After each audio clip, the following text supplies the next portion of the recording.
It began with a glance at a map and a refusal to accept the obvious route. In the summer of 1943, Sicily was already burning under the weight of invasion.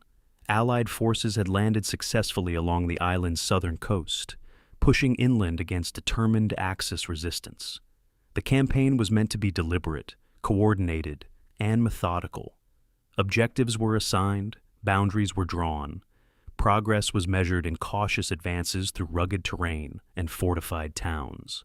George S. Patton did not see Sicily as a place for caution. He saw an opening. While British forces pressed toward Messina along the eastern axis, Patton's 7th Army operated on the western flank. Initial orders had been limited in scope: protect the left flank, secure territory, avoid unnecessary risk. But Patton understood something that would define the campaign. Momentum was not simply about speed, it was about perception. If his army could move fast enough, far enough, it could unbalance the entire defense of the island. Palermo became more than a city. It became a statement. The drive toward it required navigating mountainous roads, narrow passes, and towns that could be defended with relatively small forces. Logistics were complicated. Bridges had to be secured or rebuilt. Resistance flared unpredictably as German and Italian units attempted to slow the advance through demolitions and rearguard actions. Patton chose acceleration over hesitation.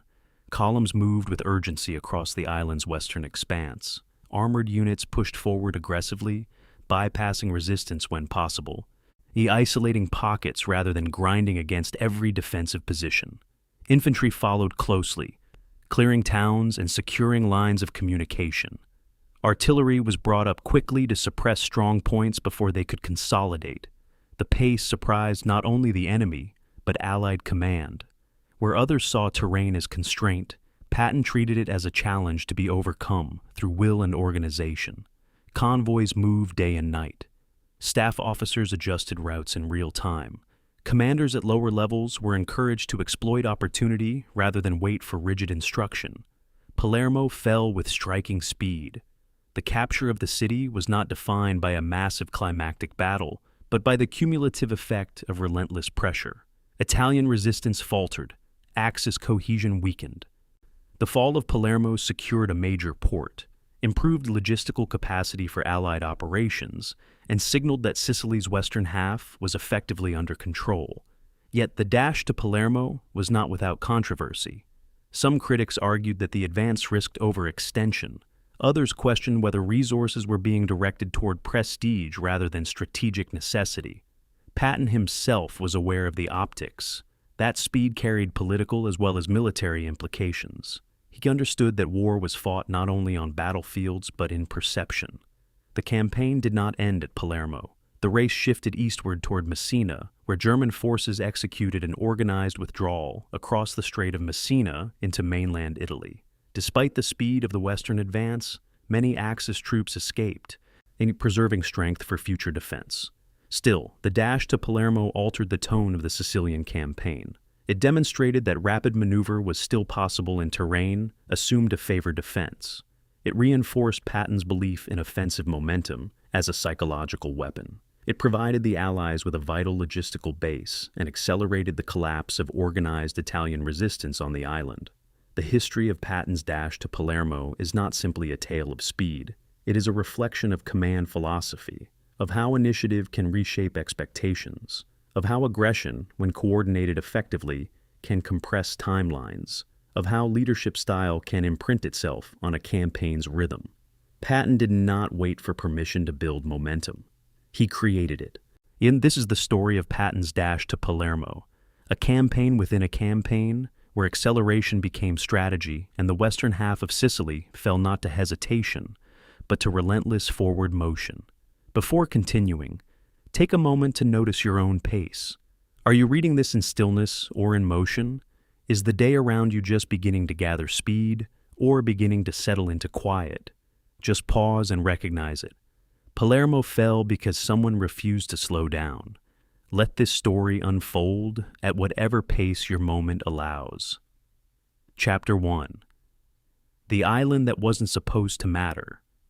On the morning of June 28, 1943, a fisherman named Giuseppe Torregrossa stood at the edge of Licata's small harbor on Sicily's southern coast and watched a twin-engine aircraft trace a methodical path across the cloudless sky. The plane flew too high and too straight to be searching for submarines, and this was the third time in as many days that such an aircraft had appeared over these waters. Torregrossa did not know that the plane was an American F-5 reconnaissance variant, a modified Lightning fighter carrying cameras instead of bombs, or that the photographs it was taking would soon be spread across planning tables in North Africa, studied by men preparing the largest amphibious invasion yet attempted in human history. He knew only what any man who had spent his life reading the sea and sky could recognize, that the rhythm of the Mediterranean world he had always known was about to break. Within 3 weeks, 160,000 Allied soldiers would wade ashore on beaches Torregrossa knew by their Sicilian names. And the island that had fed his family for generations would become something else entirely.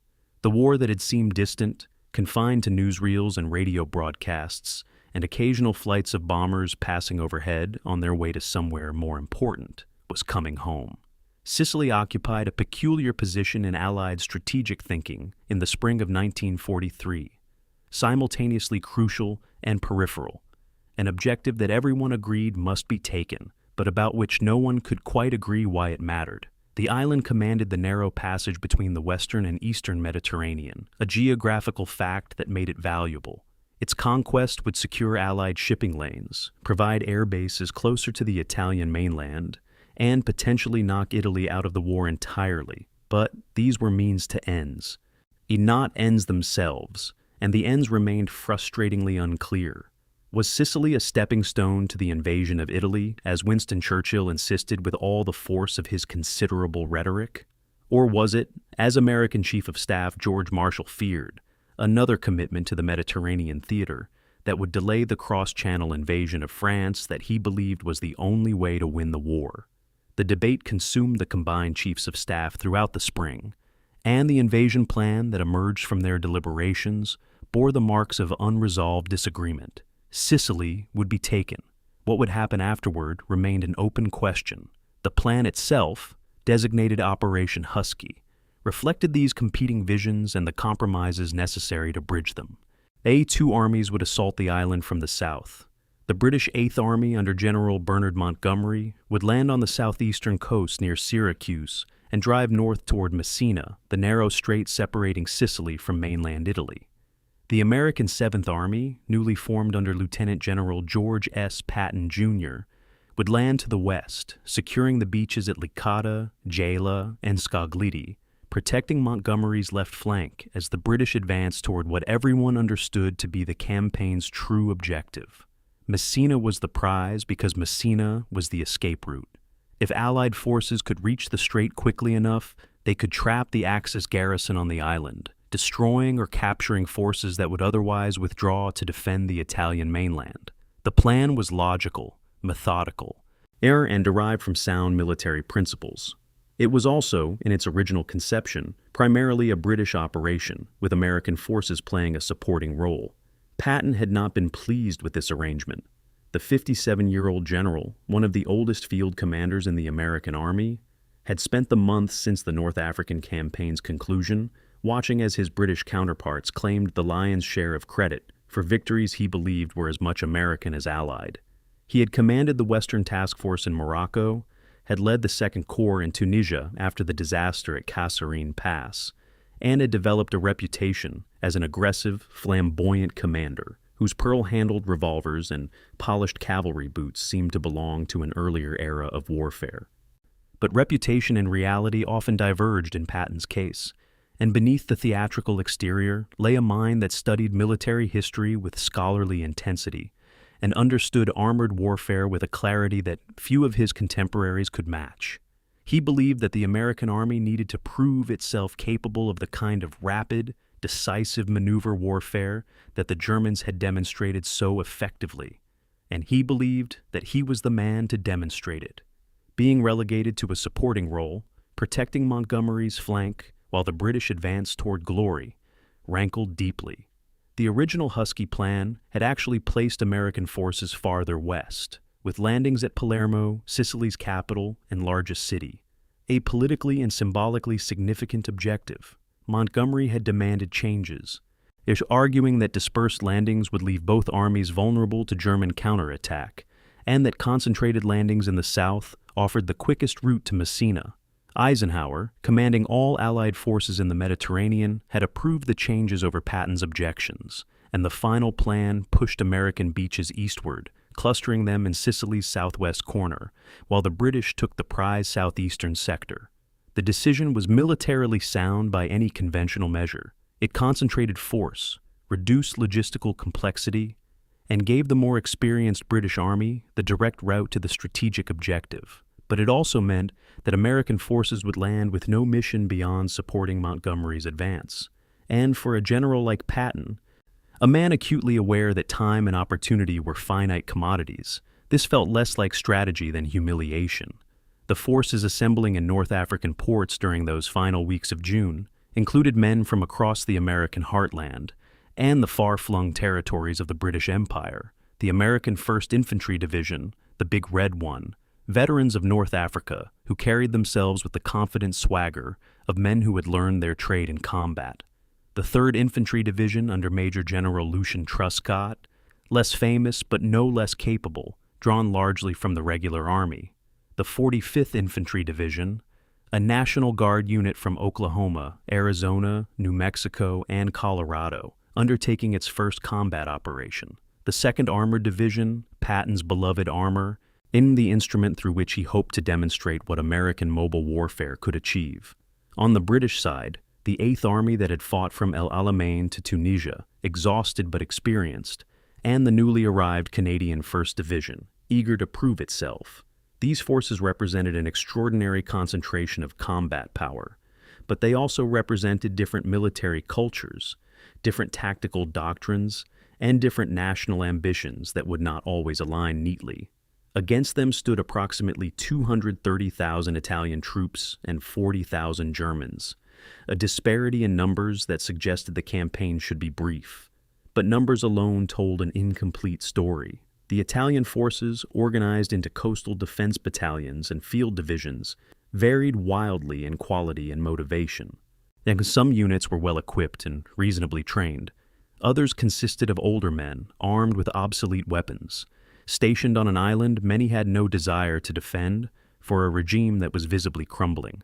The Italian 6th Army commander, General Alfredo Guzzoni, was 66 years old, a competent professional managing forces he knew to be unreliable. The German contingent was smaller, but far more formidable. The Hermann Göring Division and the 15th Panzer Grenadier Division, units that had learned the brutal lessons of the Eastern Front, and would apply them in Sicily's rugged terrain. German intelligence had correctly identified Sicily as the likely invasion target, and preparations had been made accordingly, though the fundamental problem remained unsolvable. And the Axis could delay but could not ultimately hold an island against the kind of force the Allies were assembling. Sicily itself would prove as significant a factor as any army. The island stretched roughly 170 miles from east to west and 110 miles north to south. But these measurements conveyed nothing of the terrain's actual character. 80% of the interior was mountainous or hilly, a landscape of steep ridges, narrow valleys, and poor roads that would channel military movement into predictable paths and make every advance a grinding, costly exercise. The coastal plains where the landings would occur offered easier going, but even there the summer heat would prove punishing. July temperatures routinely exceeded 95 degrees Fahrenheit, and water sources were limited, often contaminated, that sometimes deliberately poisoned by retreating defenders. The Sicilian population, numbering roughly 4 million, mostly engaged in subsistence agriculture, had endured decades of poverty under Mussolini's fascist regime, and now faced the prospect of becoming a battlefield. Their reactions to invasion would range from genuine relief to wary opportunism to simple terror, depending on location and circumstance. As June turned to July and the invasion fleet assembled in ports from Bizerte to Alexandria, a curious weather pattern developed over the Mediterranean. A low-pressure system moving east from the Atlantic generated winds and swells unusual for the season, and meteorologists monitoring the situation began to express concern about conditions during the planned invasion window. The forecast called for winds of 20 to 30 knots and waves of 4 to 6 feet on the night of July 9th through 10th.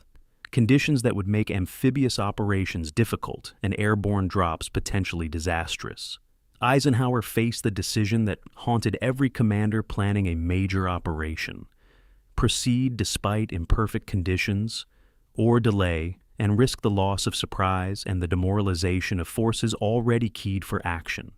He chose to proceed, a decision influenced partly by meteorological predictions that conditions would improve slightly just before H hour, and partly by the knowledge that perfect conditions existed only in planning rooms, never in reality. The weather that troubled Allied planners would, in ways no one anticipated, actually aid the invasion by convincing Axis commanders that no landing could possibly be attempted in such conditions. The final days before invasion saw Allied air forces intensify their bombardment of Sicilian targets, a campaign that had been building for weeks. Airfields, ports, and coastal defenses received particular attention, but the bombing inevitably struck civilian areas as well. In Messina, where Maria Scordino continued teaching at her school despite the intermittent raids, the attacks created a growing exodus of those wealthy enough or connected enough to secure transport to the mainland. Those who remained, the poor and the trapped, began preparing cellars and shelters, gathering food and water, and explaining to children why they might need to hide underground for days at a time. In the distinction between military and civilian targets, always blurry in strategic bombing, disappeared entirely in practice, and the cost in Sicilian lives mounted quietly, uncounted and largely unnoticed by the forces preparing to liberate them. Chapter 2. The Night the Sea Became Fire. At 11:42, on the evening of July 9th, 1943, Sergeant James Altieri of the 505th Parachute Infantry Regiment stepped through the open door of a C-47 transport aircraft 600 feet above Sicily and immediately understood that something had gone catastrophically wrong. The aircraft, part of a massive airborne armada carrying 3,400 paratroopers, to objectives across the island. They had been buffeted by the same winds that troubled the invasion fleet below, and by anti-aircraft fire from nervous Allied naval gunners who had not been properly informed of the flight path.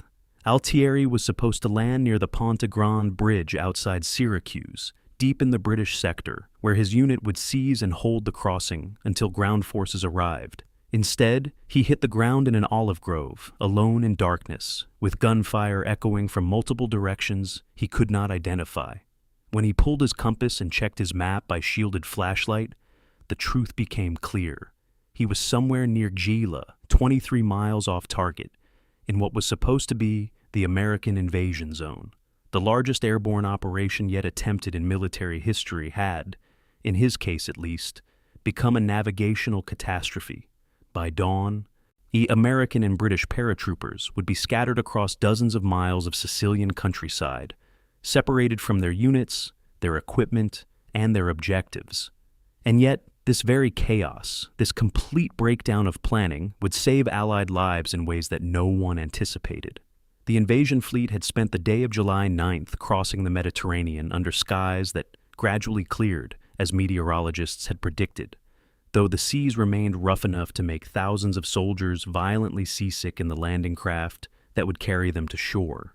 The Western Task Force carrying Patton's 7th Army approached Sicily from the southwest, navigating toward beaches designated Jos, Dime, and Sent near Licata, Gela, and Scogliti. The Eastern Task Force, carrying Montgomery's 8th Army, approached from the southeast toward beaches near Syracuse, Avila, and Pacino. The sheer scale of the operation strained available resources, 2,600 vessels of every description, from battleships to fishing boats converted to landing craft, carrying not just soldiers, but tanks, artillery, trucks, supplies, and the entire infrastructure of modern warfare. Coordinating this armada across hundreds of miles of ocean while maintaining radio silence and avoiding detection required extraordinary staff work, and in places that coordination broke down. Some landing craft wandered off course in the darkness. Others were delayed by the rough seas. A few sank, taking their crews and cargo to the bottom. But the vast majority found their assigned beaches and delivered their troops more or less where planners had intended. At midnight on July 10th, the first waves of infantry began wading ashore on 7 separate beach sectors spread across 60 miles of Sicilian coastline. At Licata, where Major General Lucian Truscott commanded the 3rd Division assault, the resistance proved negligible. Italian coastal defense battalions, positioned in concrete bunkers and trenches, largely surrendered or fled at first contact. Truscott's command post recorded the situation as resistance negligible within the first hour, and by dawn, his forces had pushed inland, securing the town and its small harbor with minimal casualties. The ease of the landing here reflected the broader pattern across most of the American sector. Italian troops, demoralized and poorly led, showed little inclination to die defending beaches for a regime they no longer believed in. All German forces, stationed farther inland as mobile reserves, had not yet committed to the fight. The gap between Allied expectations of fierce resistance and the reality of Italian collapse created a curious mixture of relief and anticlimax among soldiers who had spent weeks mentally preparing for something far worse.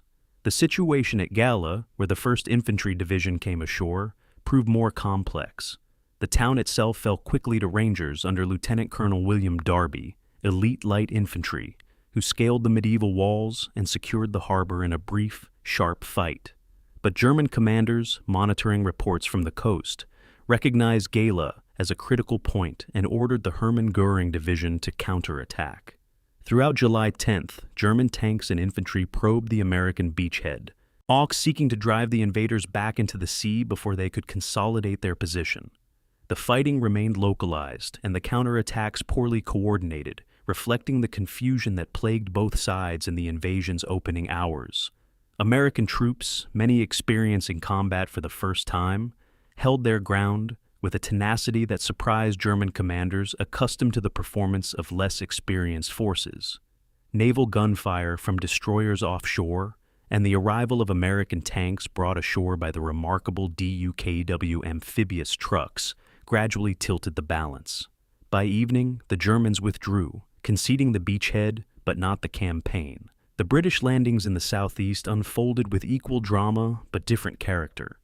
Montgomery's forces came ashore on beaches that had been less heavily defended than intelligence predicted, another consequence of Italian demoralization, and pushed inland with methodical efficiency. The paratroopers who had been scattered so widely the night before gradually coalesced into small groups that harassed Italian positions and created the impression of a larger airborne presence than actually existed. Sergeant Altieri, after spending the day linking up with 7 other lost paratroopers, ambushed Italian supply trucks on roads north of Gela, destroying vehicles and capturing prisoners before disappearing back into the countryside.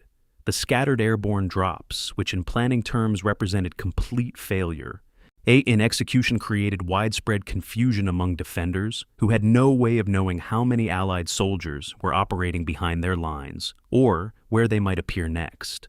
Chaos, it turned out, could be weaponized.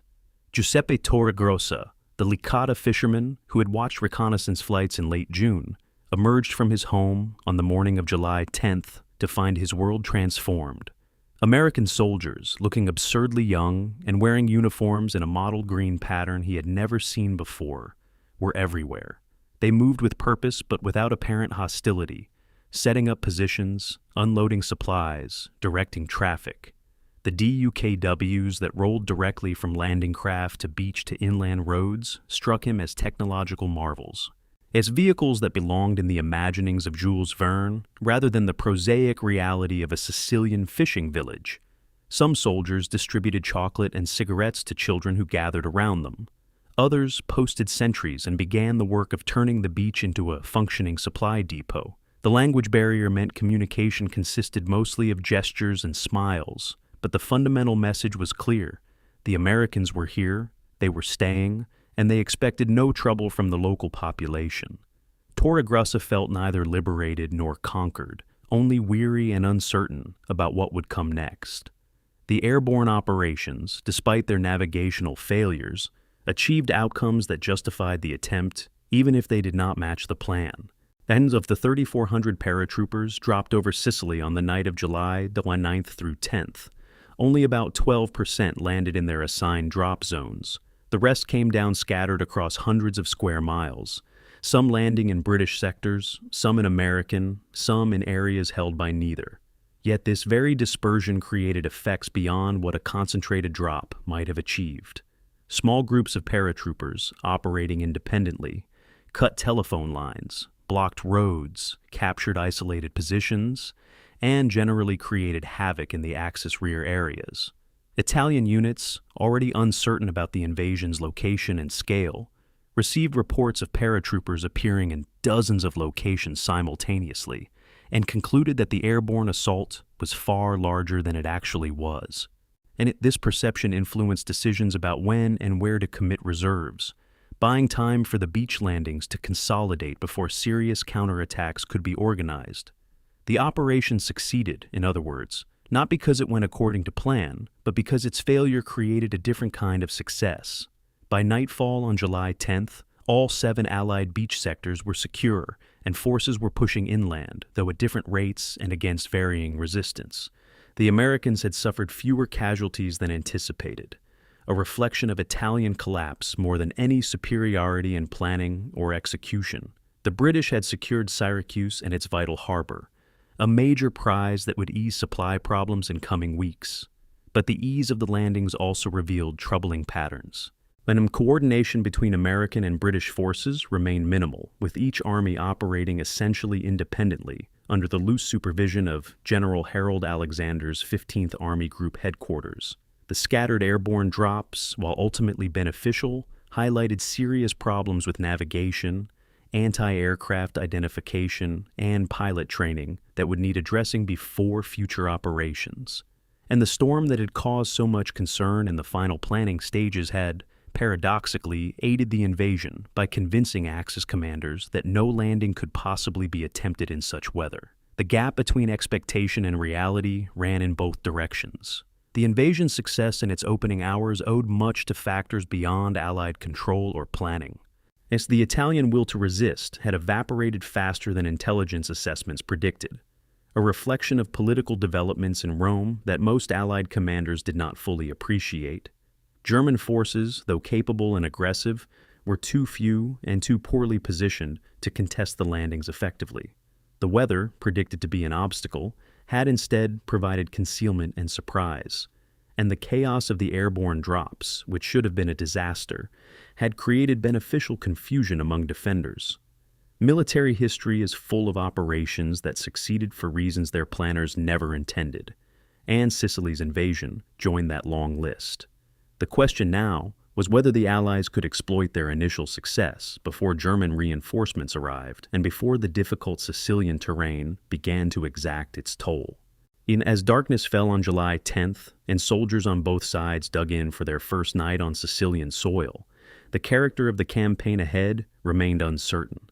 The beaches were secure, but Messina lay 150 miles to the northeast, across some of the most difficult terrain in the Mediterranean. The Italian army had collapsed in places but remained intact in others. The German forces had been surprised but not defeated, and the Allied command structure, with its divided responsibilities and competing national ambitions, would face tests that no amount of planning could fully anticipate. The invasion had succeeded. What that success would mean, and what it would cost, remained to be seen. Chapter 3. Patton comes ashore. At 8 o'clock on the morning of July 11th, 1943, Captain Richard Jensen watched his commander, Lieutenant General George S. Patton, Jr., step from a landing craft onto the Gila beach wearing cavalry boots polished to an impossible shine, twin ivory-handled revolvers holstered at his hips, and a helmet so carefully maintained it seemed to catch and reflect the morning sun like a signal mirror. Patton surveyed the beachhead, still cluttered with the detritus of amphibious assault and still receiving occasional shell fire from German artillery positions somewhere in the hills beyond the town. And his first words were not about casualties, logistics, or the tactical situation. He asked where the newspaper correspondents could be found. Jensen, who had served as Patton's aide long enough to understand his commander's instincts, he pointed toward a cluster of correspondents interviewing rangers near the harbor. Patton nodded, adjusted his posture, and strode up the beach as if he were arriving at a parade ground rather than a contested beachhead. For Patton, Sicily was not merely a military campaign. It was a performance, a carefully staged demonstration of American martial prowess and his own leadership, and he had arrived determined to command the stage. The general who came ashore that morning carried with him a complex mixture of military brilliance and psychological need that would shape everything he did in Sicily. At 57, Patton belonged to a generation that had come of age in the twilight of the 19th century, when cavalry charges and personal courage seemed to matter more than industrial production and bureaucratic staff work. He had studied military history with scholarly intensity, reading deeply in the campaigns of Napoleon, Frederick the Great, and the American Civil War generals he admired. He understood armored warfare in theoretical terms, as well as any officer in the American Army, having helped develop tank doctrine during and after the First World War. But he also believed, with an almost mystical conviction, that warfare was ultimately about will, about the aggressive application of violence and the moral ascendancy that came from seizing and maintaining the initiative.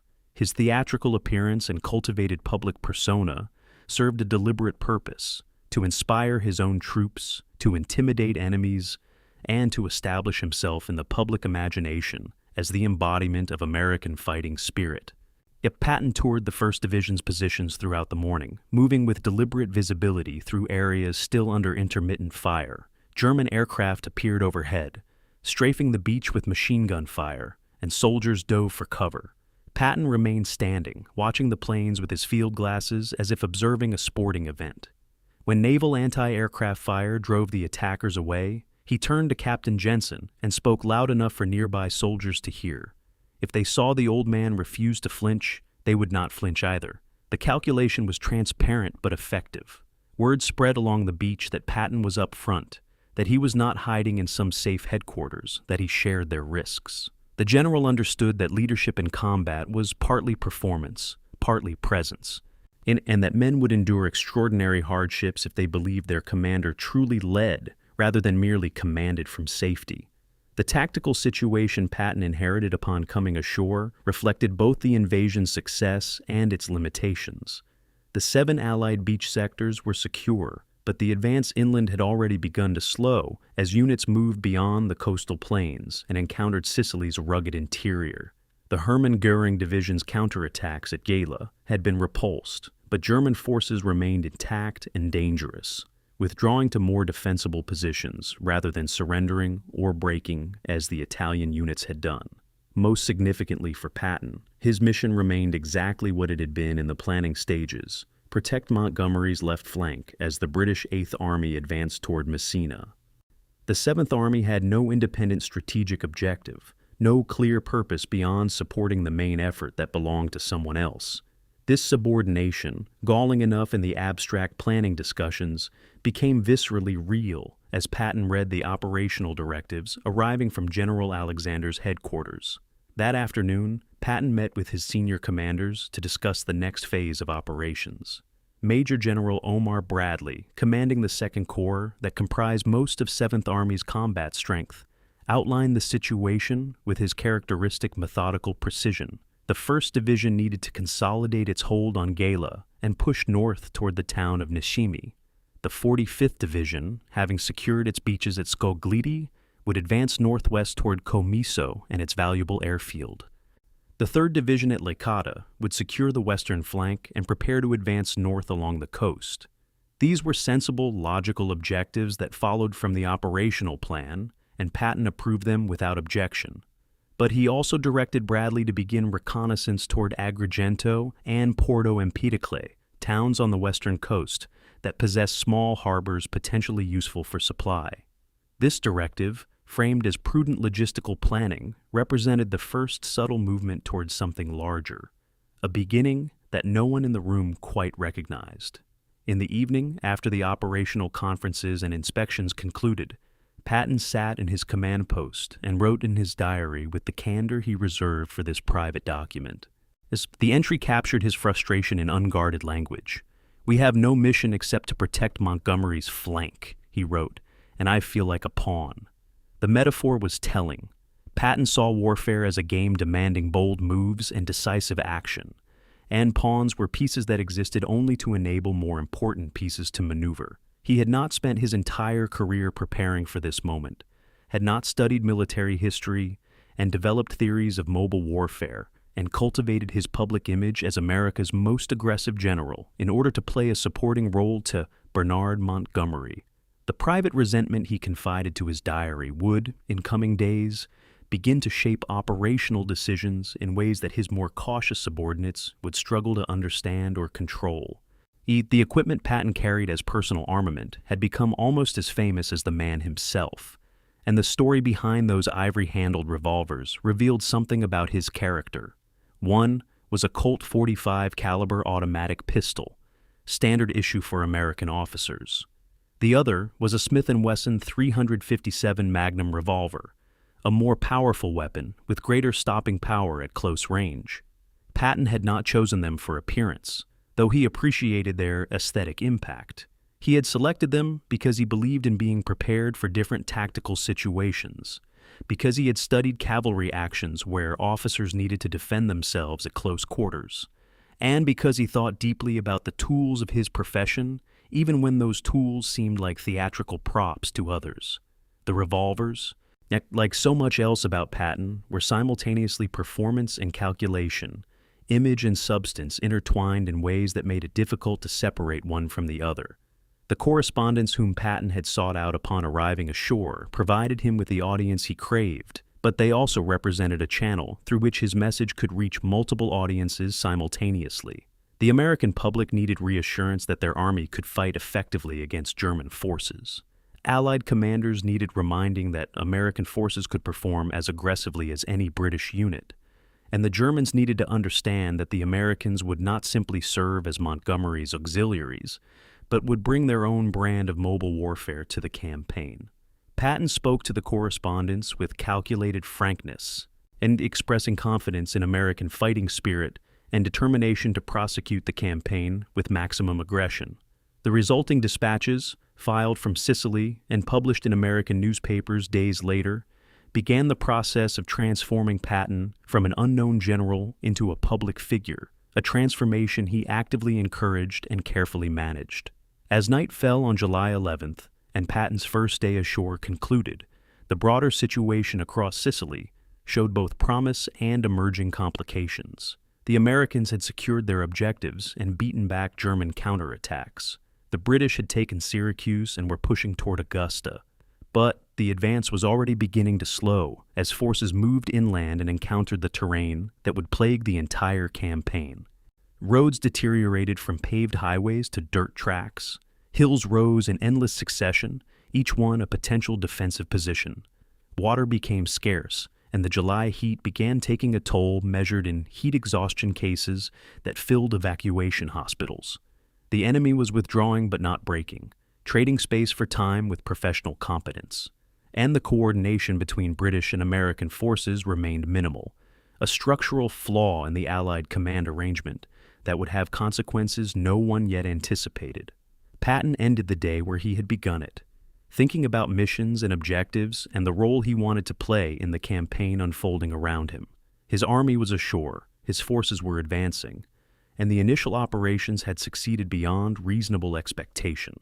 But success in tactical engagements did not translate to strategic significance, and Patton understood the difference. Somewhere in the coming days, he would need to find or create an opportunity to demonstrate what American forces under aggressive leadership could achieve. The subordinate role assigned to him grated, and the competitive dynamic with Montgomery that everyone could feel but few openly acknowledged would inevitably seek expression. The pieces were moving into position, though the game's next phase remained unclear. Chapter 4. The Terrain Takes Its Toll. On July 13, 1943, Lieutenant Frank Johnson stood at the base of a steep, rocky hillside, somewhere between the towns of Comiso and Ragusa in Sicily's interior, and performed calculations that had nothing to do with tactics or enemy positions. His platoon from the 45th Infantry Division needed to climb 400 feet of sun-baked slope while carrying weapons, ammunition, water, and the other burdens of infantry combat to reach German positions at the summit that commanded every approach for miles around. The temperature hovered near 95 degrees Fahrenheit, and the platoon's water supply was already running low after a morning of hard marching. Once they took the hill, assuming they could take it, there would be another hill behind it and another beyond that, stretching toward objectives that seemed to recede rather than approach as the advance continued. Sicily's interior was not the relatively flat farmland of the coastal plains or the open desert of North Africa, where many of these men had trained. It was an ancient landscape of limestone ridges, narrow valleys and sparse vegetation that turned every mile into an ordeal and every tactical objective into a vertical problem. Johnson looked at his sergeant, saw the same weary recognition in the older man's eyes, and gave the only order that made sense. All right, let's go. The advance inland from the invasion beaches had begun with optimism and reasonable speed, but by the third day of the campaign, it had settled into a grinding rhythm that bore no resemblance to the war of movement planners had envisioned. The 45th Division, a National Guard unit undertaking its first combat operation, pushed northwest from Scogliti toward the complex of towns and airfields around Comiso, Ragusa, and Vittoria. The terrain channeled their movement onto a limited road network that German defenders exploited with brutal efficiency. A squad of German soldiers with machine guns and mortars, positioned on high ground overlooking a road junction, could delay an entire battalion for hours while engineers worked to clear mines or find alternative routes. When the Americans finally deployed off the roads and attacked across country, they discovered that vehicles could not follow, that supplies could not keep up, and that the infantry alone had to do the work. Their combined arms doctrine assumed would be shared among tanks, artillery, and air support. The German delaying tactics followed a pattern that would repeat across the campaign. Small battle groups, typically company or platoon strength, would occupy commanding terrain, fortify their positions with mines and wire, and defend tenaciously until American forces brought overwhelming firepower to bear. Then they would withdraw before they could be surrounded or destroyed, falling back to the next prepared position and beginning the cycle again. This elastic defense conserved German strength while inflicting steady casualties on the attackers, and it slowed the American advance to a pace measured in single-digit miles per day, rather than the bold operational movements Patton favored. The soldiers doing the actual fighting understood that every hill taken represented genuine tactical achievement, but the strategic effect of taking one hill among hundreds was harder to discern. Lieutenant Johnson's platoon took 3 hours to advance 600 yards on July 13th, a ratio of effort to progress that typified the day's fighting across the 45th Division sector. 2 men collapsed from heat exhaustion during the climb, requiring evacuation and reducing the platoon's strength before contact with the enemy even occurred. The German position at the summit consisted of 2 machine gun teams and a mortar crew, perhaps 20 soldiers total, but they had selected their ground well and fought skillfully. American artillery fire forced them to take cover, but did not dislodge them. When Johnson's platoon finally closed within assault range, the Germans withdrew, carrying their weapons and leaving behind only empty positions and a few anti-personnel mines. The hilltop, when secured, revealed the next ridgeline, already occupied, already fortified, already waiting. Johnson later recorded in his diary that the view from the summit showed him nothing but more of the same terrain, stretching to the horizon. And he wondered how many more hills stood between his platoon and wherever this campaign was supposed to end. At Major General Omar Bradley's 2nd Corps headquarters, staff officers updated situation maps with colored pencils and tried to maintain the professional detachment that staff work demanded while watching the advance rates decline day by day. On July 12th, the Corps had gained 6 to 8 miles across most of its front. On July 13th, 3 to 5 miles. On July the 14th, 2 to 4 miles in most sectors, less in some. Bradley, a thoughtful and methodical general who approached problems with deliberate analysis, noted in his diary that this was not France, where American planners imagined conducting mobile warfare across relatively flat terrain served by good roads.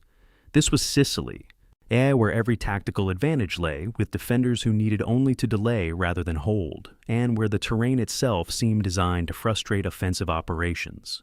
The observation was accurate, but offered no solution to the problem it described. The water situation became critical by mid-July, a crisis that medical officers had predicted but that operational planners had underestimated.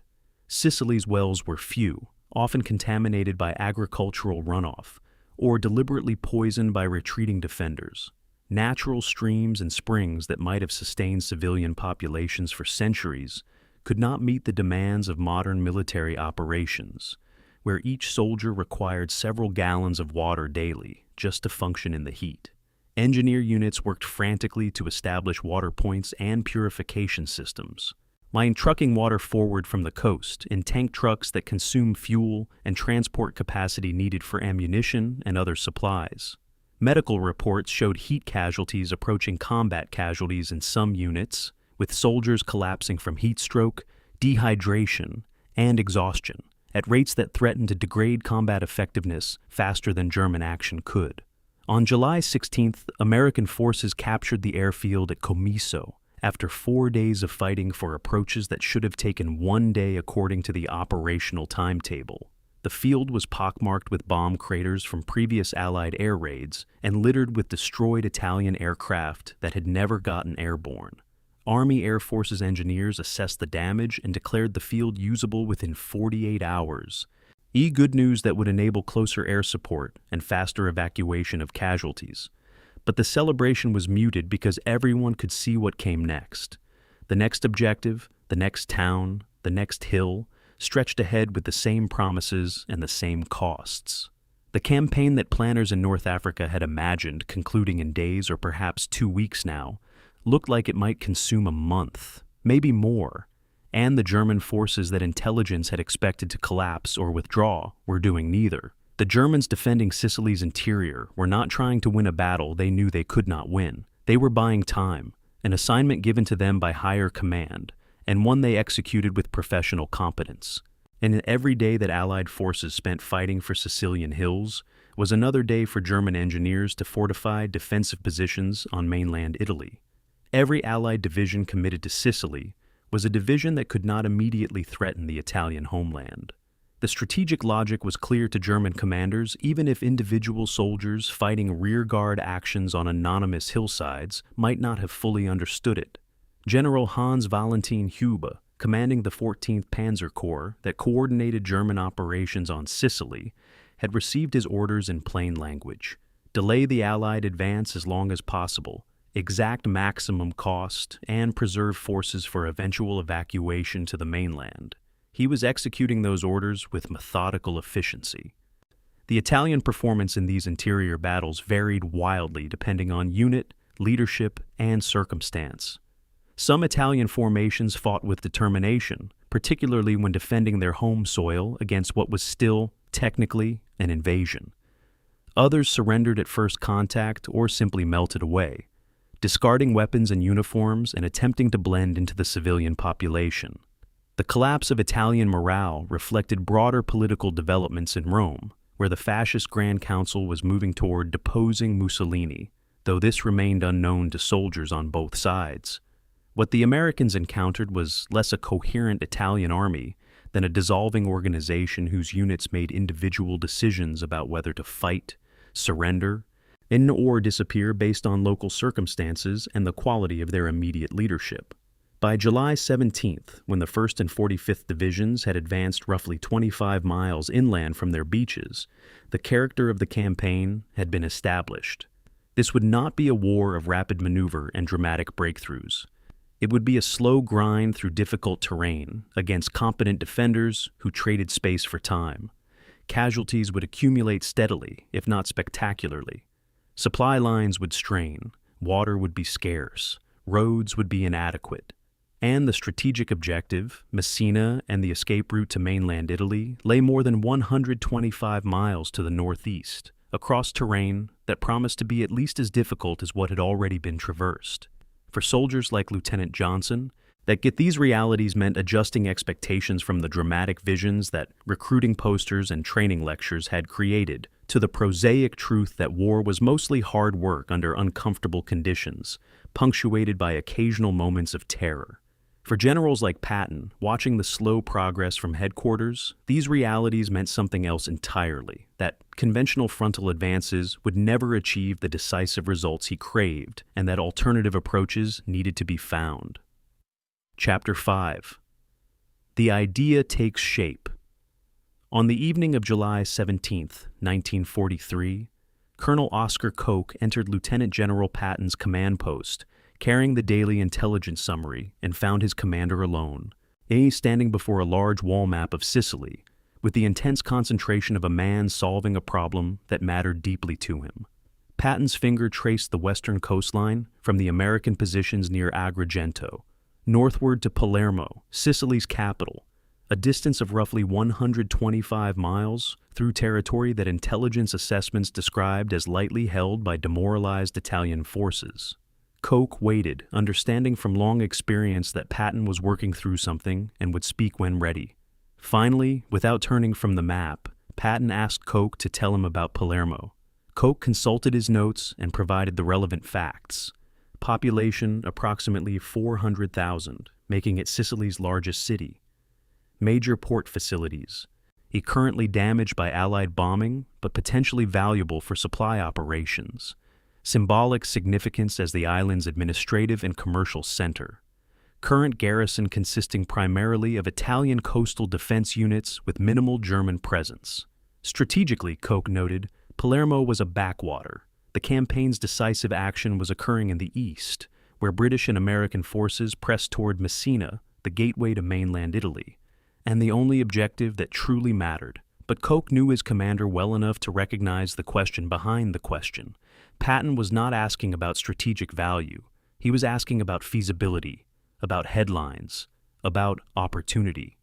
The idea that took shape during that evening conference and the days that followed emerged from multiple sources, some military and some psychological.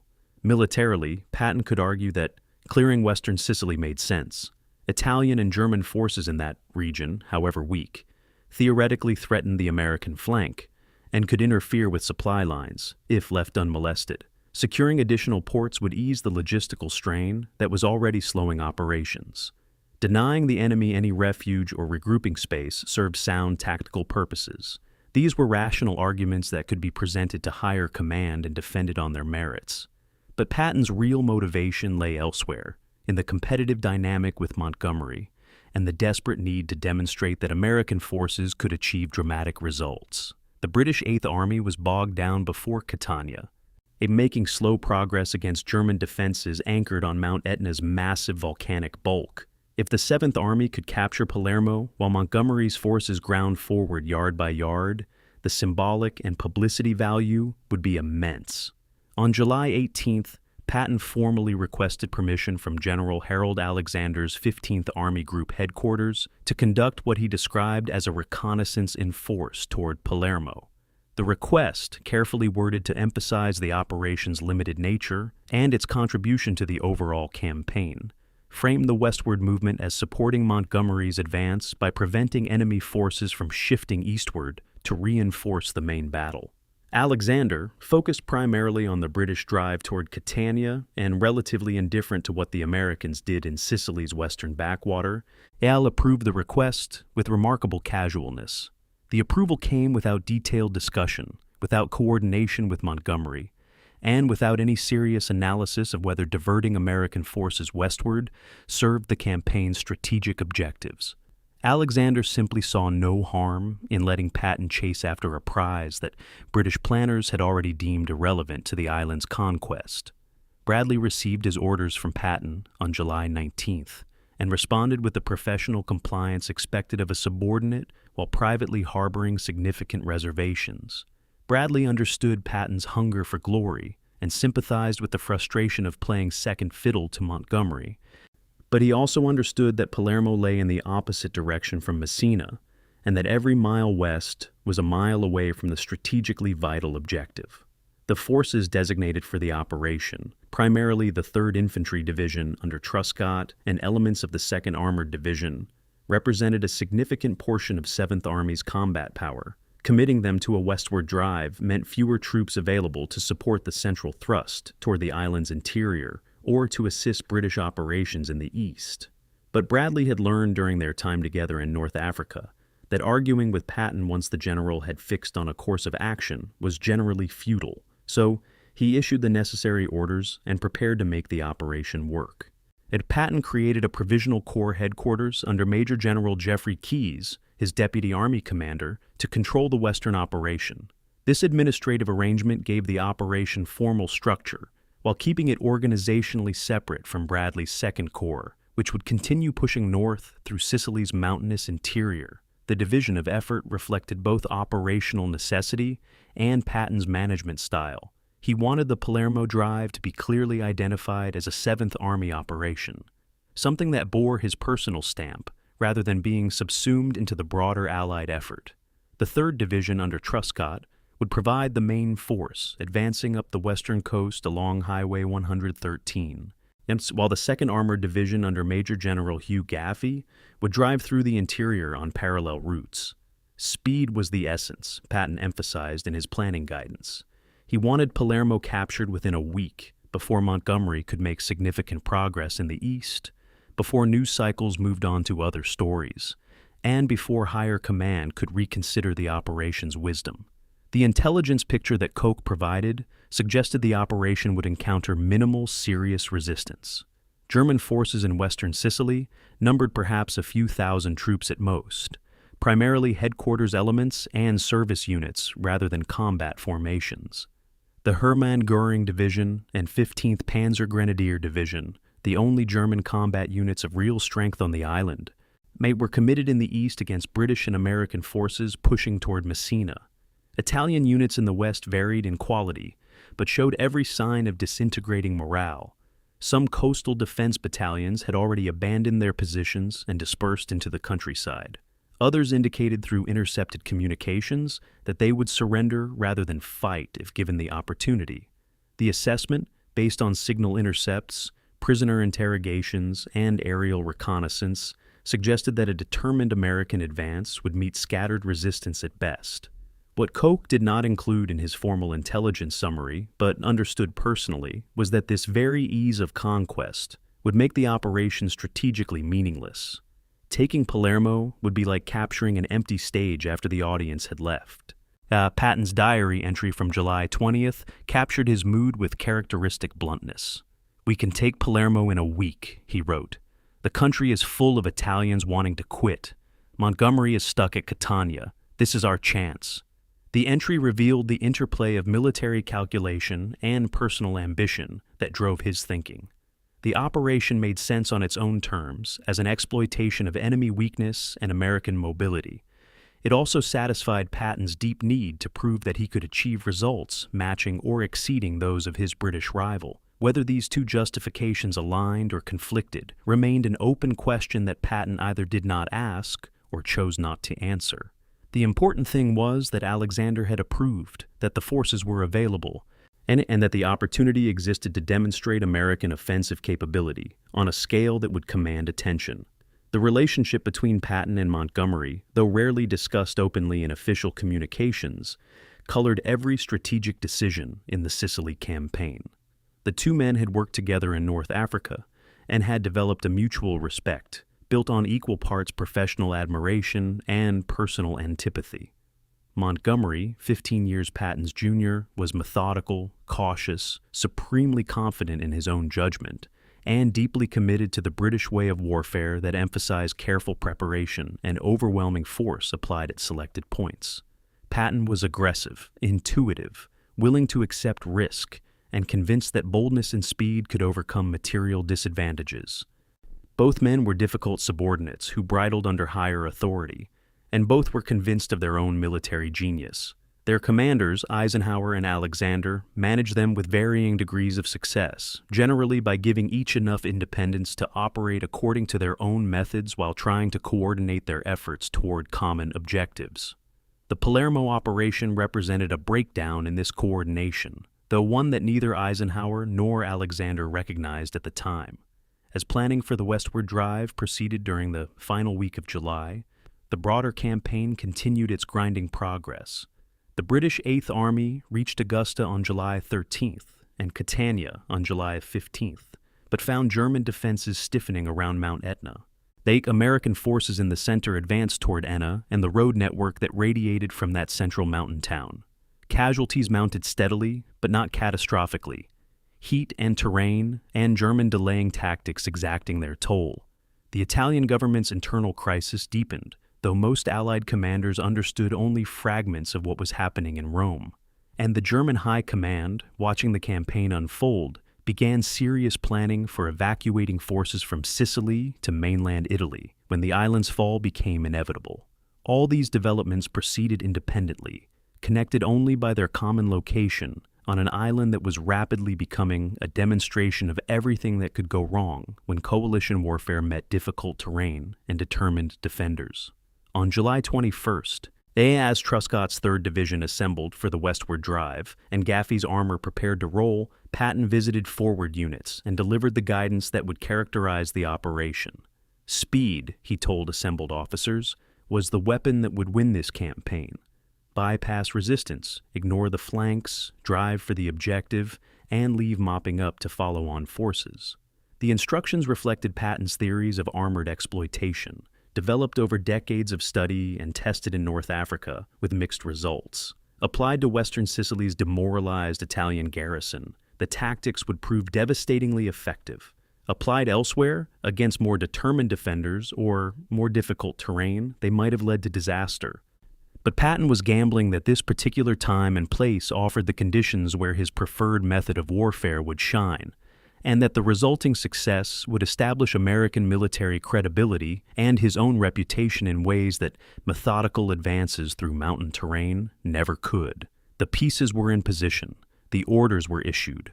All that remained was execution, and in that domain, Patton trusted his divisions to deliver the dramatic results he craved. Chapter 6. Provisional Corps. Unleashed at dawn, on July 21, 1943, Lieutenant Colonel Lyle Bernard's tank battalion roared out of assembly areas near Agrigento with orders that combined exhilaration and anxiety in equal measure. Advance north at maximum speed, bypass resistance, objective Palermo 100 miles distant, my time limit 72 hours. Bernard commanded 34 M4 Sherman tanks of the 2nd Armored Division, each machine weighing more than 30 tons and consuming fuel at rates that made supply officers wince. The column also included supporting infantry in half-tracks, tank destroyers, engineers, and a lengthening tail of supply trucks that would need to keep pace if the tanks were to continue operating. The roads ahead, where they existed at all, had been built for donkey carts and light civilian traffic, not for armored formations. And somewhere in the 100 miles between his current position and Palermo were Italian and German forces of unknown strength and disposition. But the orders were clear, the objective was set, and the promise of the operation was everything armor officers had trained for: exploitation, breakthrough, all the kind of mobile warfare that American doctrine proclaimed, but American forces had rarely executed. At 6:15 that morning, Bernard's lead tank crested a rise. The Mediterranean sparkled in the distance to the northwest, and he keyed his radio with the command that would echo through the division: punch it. The 3rd Infantry Division under Truscott advanced simultaneously along the coastal route, Highway 113, moving in columns that mixed infantry trucks, artillery, and supporting elements in the kind of road march that demanded both speed and discipline. Truscott, one of the Army's most capable division commanders, had emphasized to his subordinates that this operation was fundamentally different from the methodical advances they had been conducting. Resistance was to be reported, but not necessarily engaged. Bypassing enemy positions was preferred to reducing them. The objective was Palermo, not the real estate between here and there, and every hour spent fighting for intermediate objectives was an hour that delayed the ultimate prize. This guidance required a psychological adjustment from soldiers trained to close with and destroy the enemy. It meant accepting risk, tolerating uncertainty about what they were leaving behind, and trusting that the operation's speed would itself be protective by keeping the enemy off balance. The first day's advance covered more than 30 miles, a pace unprecedented in the Sicily campaign, and achieved largely because Italian forces offered minimal resistance. The town of Sciacca on the southern coast fell to 3rd Division troops, who found it abandoned by military forces, its garrison having departed before American units arrived. Civilians emerged cautiously, waving white sheets and offering what limited hospitality they could provide. The collapse was happening faster than even optimistic intelligence estimates had predicted, and it reflected not just American combat power, but the complete disintegration of Italian will to continue fighting for a regime that was visibly crumbling. News of Mussolini's overthrow had not yet reached most Sicilian garrisons, but the political rot had been spreading for months, and the invasion simply accelerated processes already underway. Bernard's armor encountered its first significant obstacle on July 22nd near the town of Corleone, where Italian artillery positions commanded the road. American doctrine called for deploying infantry to fix the enemy, while tanks maneuvered to flanking positions, then bringing overwhelming firepower to bear. But when Bernard's lead elements reached the position, they found the artillery pieces abandoned, barrels still warm from recent firing, crews vanished. The Italians had fled without firing more than a few ranging shots, leaving behind equipment they could not evacuate. Similar scenes repeated across the operational area as American columns advanced. Roadblocks were encountered and bypassed. Defensive positions were scouted and found empty. Towns showed white flags before American troops entered them. The operation was succeeding beyond all reasonable expectation, validating Patton's theory that against a collapsing enemy, speed and audacity could substitute for strength. War correspondent Ernie Pyle, embedded with 3rd Division units during the advance, filed dispatches that captured the operation's character with the observant eye of a journalist who had covered combat in North Africa and understood the difference between real fighting and theatrical movement. He described American columns advancing through Sicilian countryside that seemed frozen in an earlier century, passing shepherds who watched tanks with the same impassive curiosity they might give to any other natural phenomenon. The soldiers, Pyle noted, were relieved that resistance was light, but also slightly puzzled by an operation that felt more like a road march than a combat mission.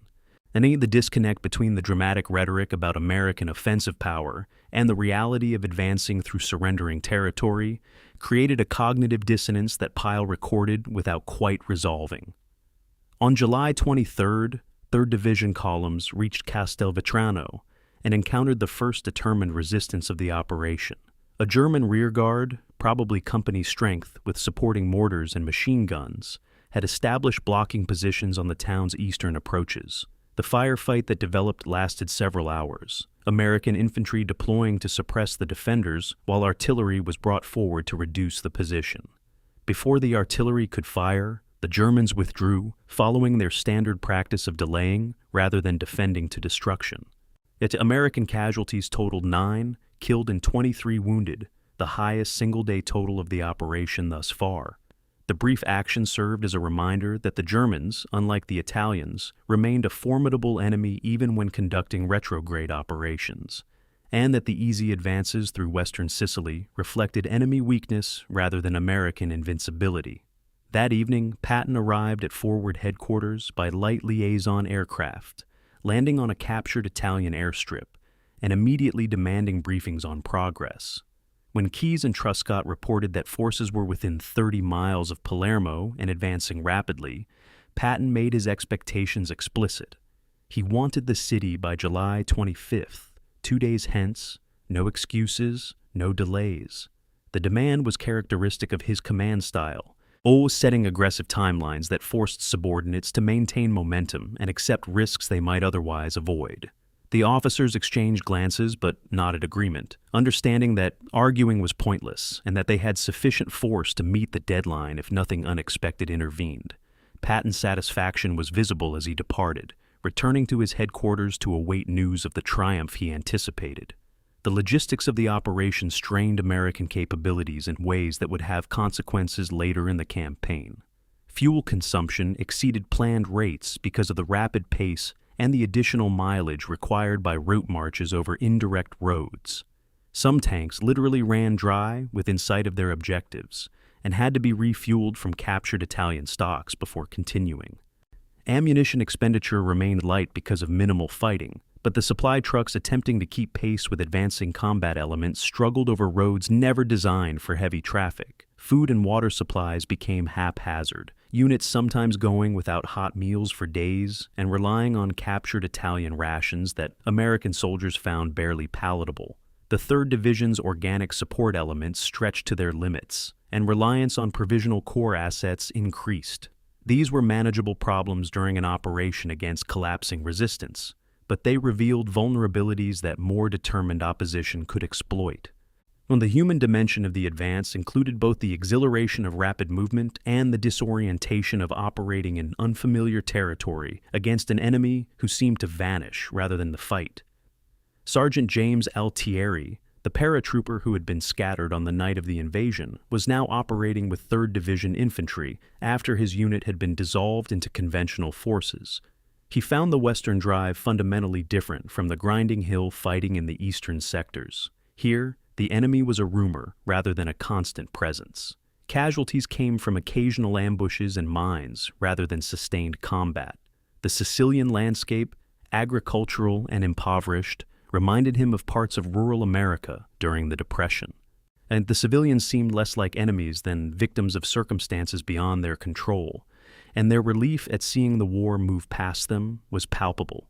By nightfall on July 23rd, American forces were positioned to assault Palermo itself. Reconnaissance patrols reported that the city's outer defenses were lightly manned and that no serious German presence existed within the urban area. The Italian garrison commander had sent emissaries under white flags to negotiate surrender terms, though American doctrine did not permit negotiation with forces still nominally Axis allies. The stage was set for the operation's culminating moment, the capture of Sicily's largest city and a propaganda victory that would resonate far beyond the island's shores. But even as the assault forces prepared, and some officers were beginning to question what they had actually achieved, Palermo was a prize, certainly, but it was a prize that pointed in the wrong direction. Messina lay 150 miles to the east, still firmly in German hands, still the gateway to mainland Italy, still the objective that mattered strategically. The Americans had moved with stunning speed and minimal casualties to capture a city the Germans had never intended to defend. Whether this represented brilliant opportunism or costly distraction would be debated for decades. Chapter 7. The Capital Falls. At 10 o'clock on the morning of July 22, 1943, Network correspondent Ernie Pyle stood in Palermo's Piazza Politeama and watched Lieutenant General George Patton accept the formal surrender of Sicily's capital with the ceremonial gravity of a conquering emperor. The setting was carefully staged. American flags hung from balconies. Ranks of soldiers in clean uniforms stood at attention. Photographers and newsreel cameramen captured every angle. Patton, immaculate in his tailored uniform with its polished insignia and gleaming helmet, received the capitulation from Palermo's mayor and Italian garrison commander, while staff officers looked on approvingly. Behind the official party, G.I.S. distributed chocolate bars to Sicilian children, and military police directed civilian traffic through streets still littered with abandoned Italian military equipment. The scene was theater, Pyle thought. All brilliant theater executed with precision and awareness of its audience. But theater nonetheless. The real war, the consequential struggle for Sicily's strategic control, was occurring 150 miles to the east, where Montgomery's British divisions were bleeding against German positions at Catania, and where American forces in the center were grinding through mountain terrain toward objectives that actually mattered. Palermo was a prize, certainly, a city of symbolic and historical significance. But it was a prize whose capture changed nothing about the campaign's fundamental dynamics. The actual entry into Palermo had occurred with remarkably little drama. 3rd Division patrols had entered the city's outskirts on the morning of July the 22nd and found the Italian garrison prepared to surrender. No street fighting developed. No last stands occurred. The Italian commander, General Francesco Scotti, had requested permission to withdraw days earlier, but had been ordered by higher authority to remain for political reasons. He obeyed those orders and then surrendered at first opportunity, following a pattern that characterized Italian military performance throughout the campaign. Scotti's capitulation included approximately 6,000 troops under his command, men who seemed relieved that their war was over, and who marched into American custody with the compliance of people who had already made peace with their fate. German forces, the only enemy truly worth fighting according to prevailing military wisdom, had evacuated Palermo days earlier, withdrawing to defensive positions in Sicily's northern mountains. The port that had been one of the operation's stated justifications proved less valuable than planners had hoped. American and British bombing raids conducted during previous months had heavily damaged the harbor facilities, destroying cranes, warehouses, and dock infrastructure. Navy Construction Battalion personnel who assessed the port immediately after its capture estimated that weeks of repair work would be necessary before it could handle significant cargo volumes. In the meantime, American supply operations would continue depending on the southern beaches where the invasion had occurred, and on smaller ports like Licata that had been captured intact. The irony was not lost on logisticians who had argued against the Western Drive. Palermo had been justified partly as a supply hub, but capturing it consumed resources that strained the very supply system it was supposed to relieve. Patton's triumphal entry, staged for maximum publicity impact, occurred in the afternoon after the city had been secured and photographers positioned. He rode in an open jeep at the head of a column that included tanks, infantry, and support vehicles, all moving through streets lined with Sicilians who responded with mixtures of genuine relief, opportunistic enthusiasm, and wary calculation. Some civilians waved American flags produced with suspicious rapidity. Others simply watched, their expressions carefully neutral. Children ran alongside American vehicles, begging for chocolate and cigarettes. The elderly remained in doorways, having survived too many regime changes to celebrate any with real conviction. Pyle, all observing the scene with a journalist's practiced skepticism, noted the gap between the official narrative of liberation and the messier reality of people trying to survive under whatever authority currently controlled their city. Giuseppe Torregrossa, the Licata fisherman who had witnessed the invasion's beginning, found himself in Palermo visiting family when American forces arrived. He watched from a street corner as the surrender ceremony unfolded and reflected on what liberation meant in practical terms. The Americans seemed disciplined and well supplied, advantages over the Italian forces that had previously occupied the city. They distributed rations from their abundant supplies, demonstrating a material superiority that impressed civilians accustomed to scarcity. But they also brought their own disruptions, curfews, and restrictions on movement, requisitions of buildings for military use. The war had changed sides but had not departed. Torregrossa wondered, as he would later recount in post-war interviews, whether ordinary Sicilians would find their circumstances improved or simply different under new management. The publicity success that Patton achieved with Palermo's capture was immediate and substantial. American newspapers headlined the story. Patton takes Palermo appeared in variations across the country. Newsreels showed American tanks rolling through Sicilian streets and Patton accepting surrender with martial dignity. The coverage created precisely the narrative Patton had sought. American forces demonstrating offensive capability, achieving dramatic results, proving themselves the equals of British forces and the masters of German opponents. In that this narrative was constructed from capturing a city the Germans had abandoned, achieved against Italian forces that wanted to surrender, and directed away from the campaign's strategically significant objectives, went largely unmentioned in press accounts. The public saw American military success, and for a nation that had endured defeats and setbacks since Pearl Harbor, that success mattered regardless of its strategic weight. The human cost of the Western operation remained remarkably light by the standards of Second World War combat. The 3rd Division and attached armored forces had suffered 272 killed and 866 wounded during the entire drive from Agrigento to Palermo, casualties that were tragic for the families affected but minimal compared to simultaneous fighting in the eastern sectors. Italian prisoners totaled approximately 44,000, the vast majority having surrendered willingly rather than fighting to destruction. These figures suggested that the operation had succeeded tactically, while raising questions about its strategic value. Taking terrain against minimal resistance was certainly preferable to fighting for every mile, but it did not necessarily indicate military prowess or contribute to winning the larger campaign.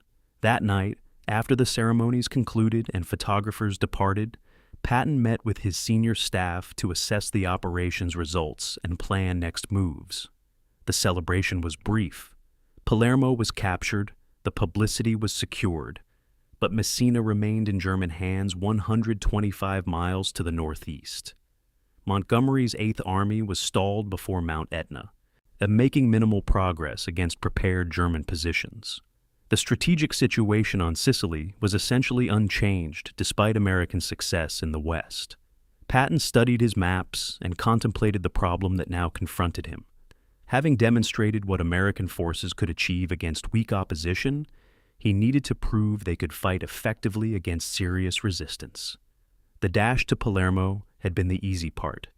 The Italian prisoners who surrendered in western Sicily told American interrogators a consistent story of demoralization, poor leadership, inadequate supplies, and complete loss of faith in the fascist regime they nominally served. Many were older men, reservists called up to fill out coastal defense units, who had no desire to die for a government they despised. And others were young conscripts who had been told they were defending their homeland, but who recognized that Sicily's conquest was inevitable, and that resistance only postponed the inevitable while increasing casualties. The interrogation reports painted a picture of an army that had collapsed psychologically before it collapsed militarily, a force that retained organizational structure but had lost the will to use it effectively. The German assessment of the Palermo operation, gleaned from intercepted communications and post-war analysis, was dismissive.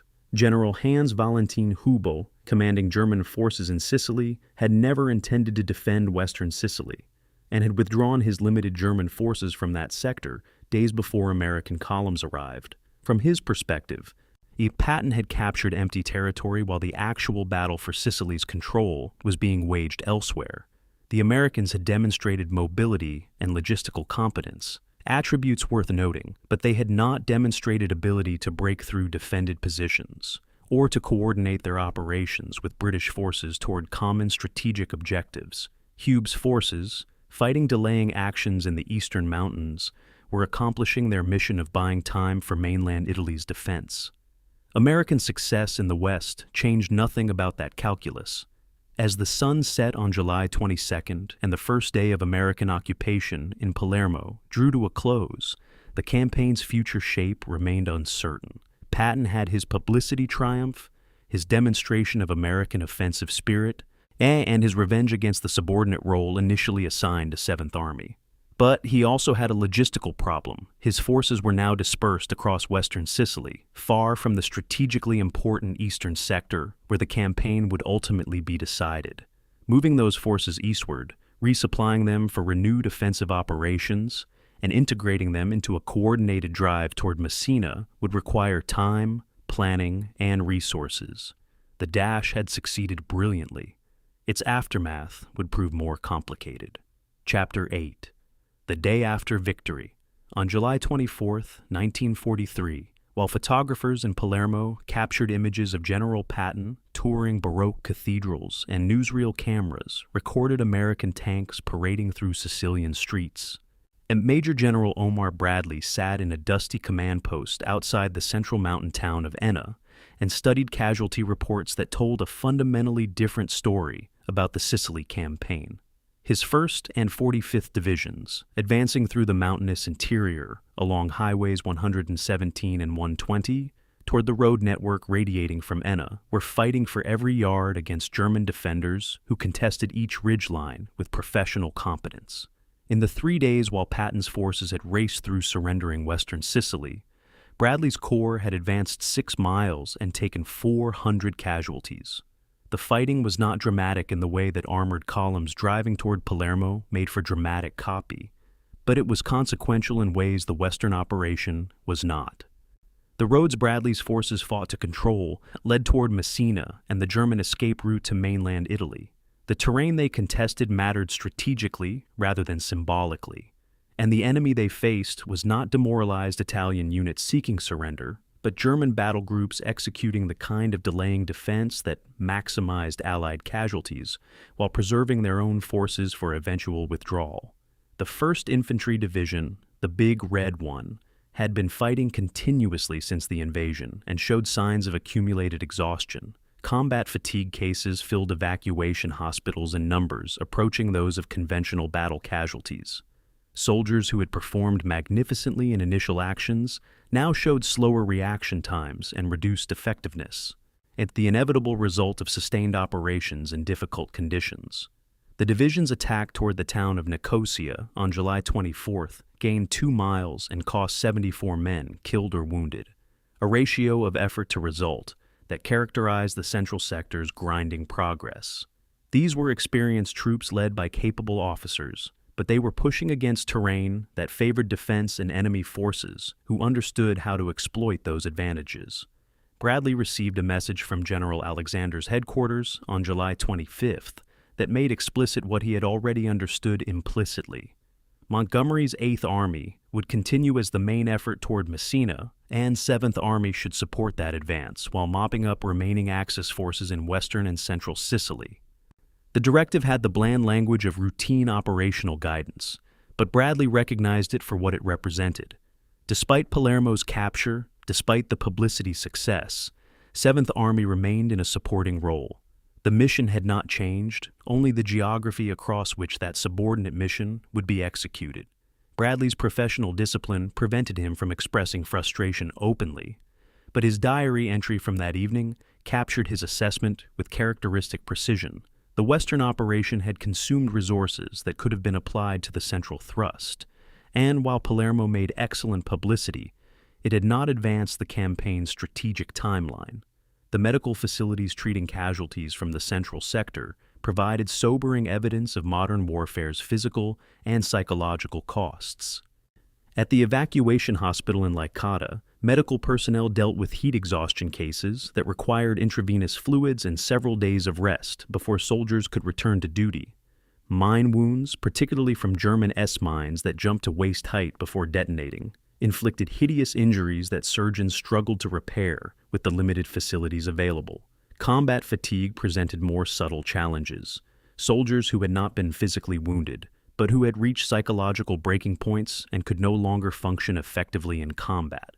The medical officers treating these cases understood that combat effectiveness depended on more than weapons and tactics, that human endurance had limits, and that those limits were being tested daily in Sicily's mountains. On July 25th, and radio broadcasts announced that Benito Mussolini had been overthrown in a coup orchestrated by the fascist Grand Council and King Victor Emmanuel III. The Italian dictator was arrested, and Marshal Pietro Badoglio was installed as premier with vague promises about continuing the war while simultaneously exploring armistice possibilities. The news reached Sicily through multiple channels: official military communications, radio intercepts, and rumors passed among Italian prisoners. American soldiers wondered whether Italy would quit the war entirely, whether their Italian opponents would simply lay down arms, whether the campaign might conclude earlier than anticipated. German forces, better informed about the political machinations in Rome, began accelerating preparations for Operation Alaric, or the plan to occupy Italy if their nominal ally defected. The overthrow changed Italian soldiers' willingness to fight, but it did not change German determination to extract maximum delay from Sicily's defense. Bradley attempted to communicate with Patton about coordinating future operations, suggesting in carefully diplomatic language that the Western success should now translate into eastward pressure against German positions. Patton's response was enthusiastic but vague, promising aggressive action while avoiding specific commitments about timing or objectives. Bradley understood the pattern from their previous interactions. Patton operated on instinct and opportunity rather than systematic planning, preferring to maintain flexibility rather than committing to detailed schemes that might limit his freedom of action. This approach had worked brilliantly during the Palermo drive against minimal opposition. Whether it would work against the kind of determined German defense developing in eastern Sicily remained uncertain. The civilian toll of the campaign, rarely mentioned in official reports and largely absent from press coverage, continued mounting. Estimates suggested that between 1,000 and 2,000 Sicilian civilians had died since the invasion began, the majority from Allied bombing that preceded the landings, but substantial numbers from artillery fire, ground combat, and the various accidents that accompanied military operations. Perhaps 250,000 Sicilians had been displaced from their homes by combat or German demolitions, living in temporary shelters or with relatives in areas removed from the fighting. The Allied military government established to administer occupied Sicily was understaffed and overwhelmed, struggling to restore basic services while managing populations whose needs exceeded available resources. Liberation, for many Sicilians, had brought new hardships rather than relief from old ones. The strategic assessment that Bradley compiled in late July, though not widely distributed at the time, concluded that the Western Drive had consumed fuel and transport capacity that could have supported the central thrust toward objectives that mattered. In purely military terms, the Palermo operation might have actually prolonged the Sicily campaign by diverting resources and attention from the main effort. This judgment was classified and contradicted the public narrative of American success, so it remained confined to professional military circles and would not emerge in public discussions until years later. The gap between public perception and private professional assessment characterized much about the Sicily campaign, where publicity considerations and strategic calculations did not always align. The statistical comparison between sectors told its own story. From July 15th through July 25th, as the Palermo operation unfolded, the 1st Division suffered 387 casualties, and the 45th Division 496, totaling 883 for the central thrust. The Western Drive, including all forces engaged from Agrigento to Palermo, suffered 1,138 casualties total. The Western operation cost more in absolute terms, but achieved vastly more in territorial gains and captured prisoners. Yet the central sector's slower, costlier advance aimed toward Messina and the strategic objectives that would determine the campaign's outcome. Which approach better served Allied interests remained a question without consensus answer. Bradley's skepticism about the Western operation's strategic value reflected both his methodical temperament and his understanding of how military operations should integrate into larger campaigns. He respected Patton's aggressive spirit and recognized the morale value of dramatic success, but he also believed that warfare was ultimately about destroying enemy forces and seizing strategically significant terrain, not about capturing cities for their publicity value. The tension between these perspectives, between Patton's instinctive opportunism and Bradley's systematic approach, would characterize their relationship through multiple campaigns. In Sicily, it manifested in Bradley's polite but pointed suggestions that glory should now translate into strategic contribution. As July ended and August began, the Sicily campaign's character had been definitively established. The Allies would conquer the island. That outcome was no longer in doubt. But they would do so more slowly and at higher cost than early optimism had suggested. German forces would trade space for time, extracting delay from terrain and defensive skill, while preparing their eventual evacuation to mainland Italy. American and British forces would advance along separate axes with minimal coordination, each pursuing objectives that reflected national priorities more than unified strategic vision. And Patton, having secured his publicity triumph, would need to find ways to convert that success into contributions that mattered beyond newspaper headlines. The campaign's resolution remained weeks away, and its costs, both human and material, would continue accumulating in ways that the celebrations in Palermo had temporarily obscured. Chapter 9. Interlude: The View from the Other Side. On July 28, 1943, General Oberst Hans Valentin Hube sat in his headquarters at San Stefano di Camastra on Sicily's northern coast and allowed himself a moment of grim professional satisfaction.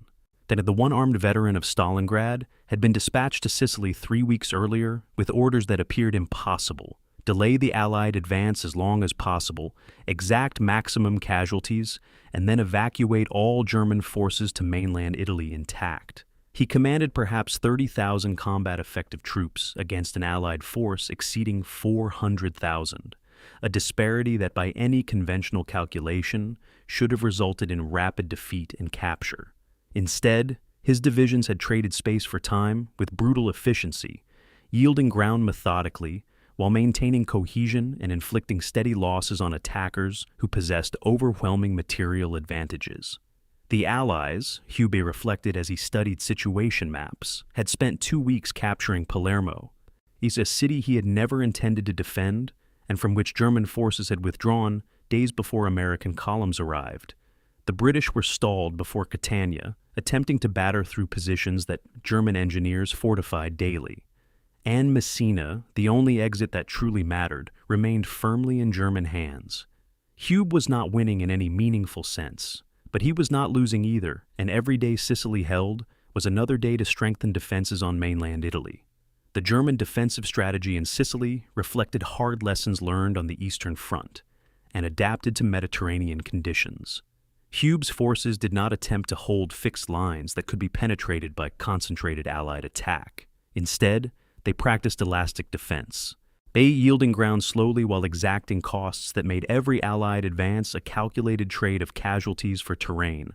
German battle groups, typically battalion to regimental strength, would occupy commanding terrain, fortify positions with mines and wire, and defend tenaciously until Allied forces assembled overwhelming firepower. Then they would withdraw before encirclement could occur, falling back to prepared positions farther north, where the process would repeat.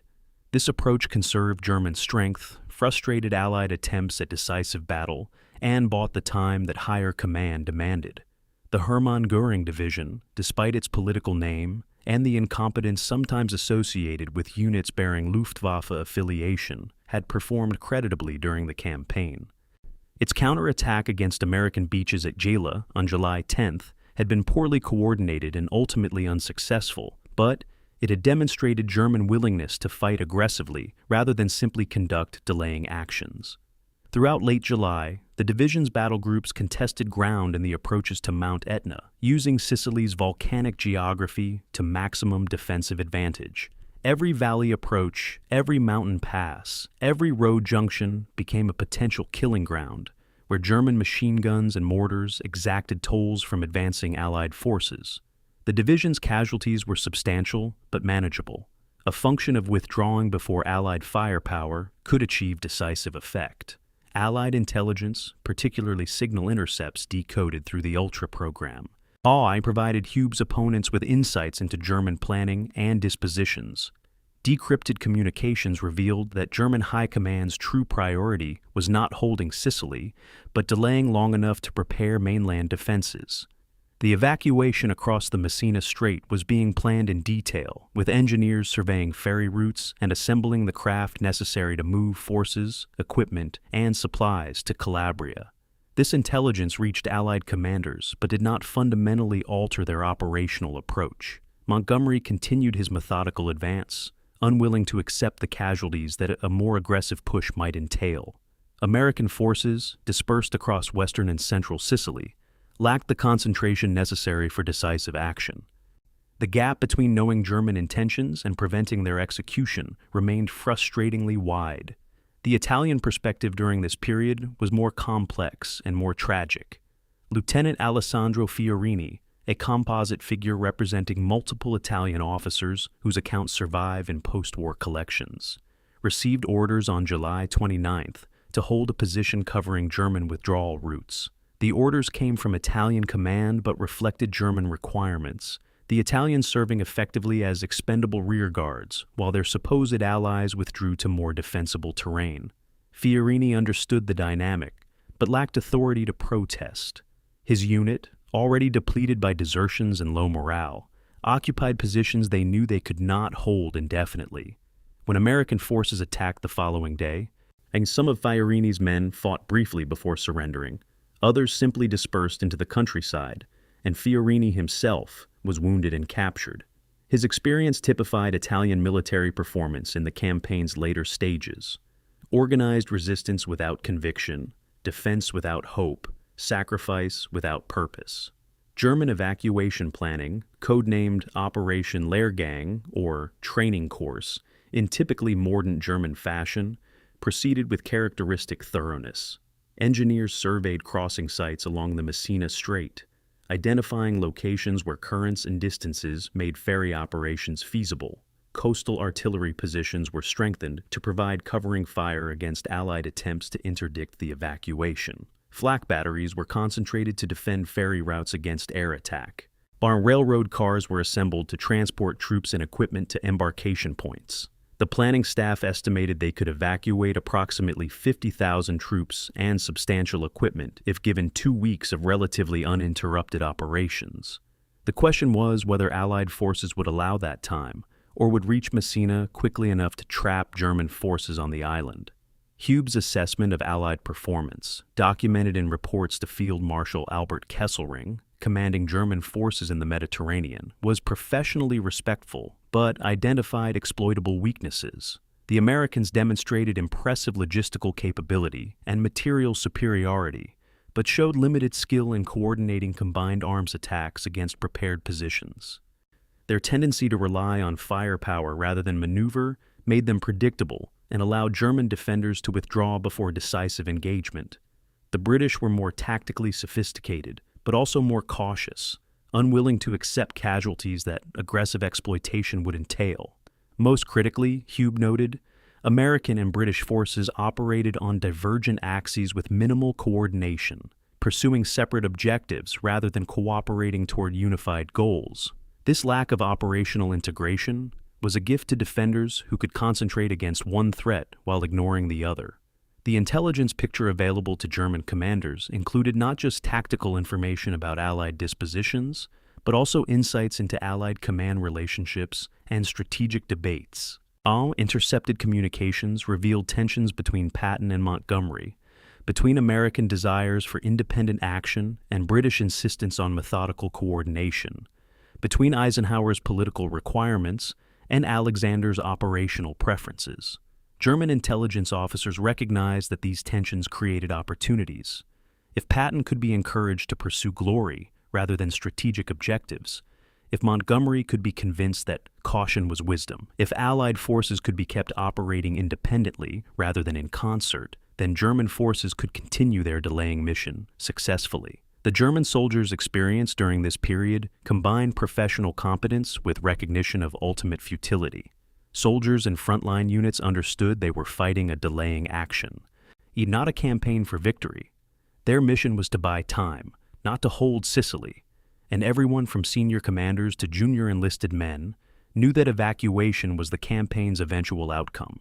This knowledge shaped morale in complex ways. Some soldiers fought with determination, born from clear objectives and trust in leadership. Others questioned why they should risk death for positions they would eventually abandon. Discipline and unit cohesion held, but the existential question of what they were fighting for became harder to answer as the campaign progressed. The air and naval campaigns paralleled, but did not integrate with ground operations in ways that frustrated Hube's planning less than Allied commanders hoped. Allied air forces flew thousands of sorties over Sicily, attacking supply lines, troop concentrations, and transportation infrastructure. But German flak defenses remained formidable, and the interdiction campaign achieved harassment rather than paralysis. Allied naval forces controlled the waters around Sicily, but found it difficult to prevent small craft ferry operations across the Messina Strait, particularly at night when German vessels hugged coastlines and moved between fortified positions. The material superiority that Allied forces enjoyed in the air and at sea translated imperfectly into operational effects on the ground. As July ended and August began, Hube refined his timeline for evacuation. Current Allied progress suggested that German forces could hold positions covering Messina until mid-August, allowing approximately 2 weeks for the ferry operation. The engineers were confident they could complete the evacuation in that time frame if Allied interdiction could be managed. The plan was aggressive but feasible, dependent on continued Allied dispersal and the skillful fighting withdrawals that German units had been conducting. The question was not whether German forces could escape Sicily, but whether they could preserve the combat power necessary to defend mainland Italy effectively. Every tank lost, every gun destroyed, every trained soldier killed represented irreplaceable capability at a time when the Wehrmacht faced strategic overextension across multiple fronts. Sicily was becoming a test of professional military competence.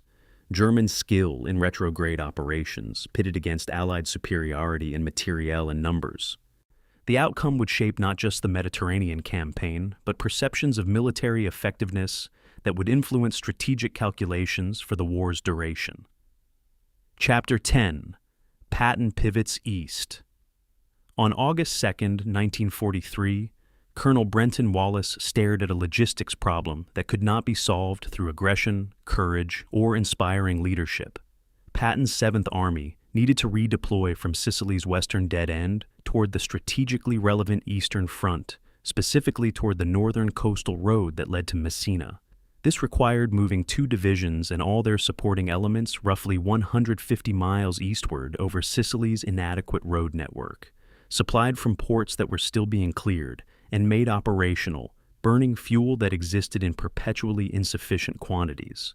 Meanwhile, Montgomery's 8th Army, already positioned in the eastern sectors, was methodically grinding toward Catania against German positions anchored on Mount Etna's volcanic massif.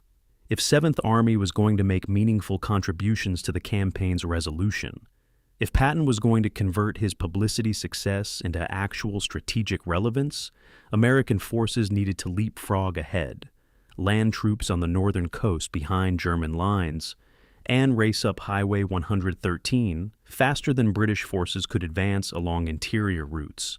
Wallace studied his logistics charts, calculated fuel requirements against available stocks, plotted transport timelines against operational demands, and began planning what Patton would inevitably demand: the impossible. Patton announced his intentions during a command conference on August 2nd with the absolute confidence of a man who had decided that logistics would follow success rather than constrain it. 7th Army would pivot eastward, he declared, and drive along Sicily's northern coast toward Messina. The British were stalled in the center, so American forces would outflank German positions by advancing along the coastal route where terrain was less formidable and where naval gunfire could support ground operations. Subordinate commanders noted the logistical challenges inherent in this plan.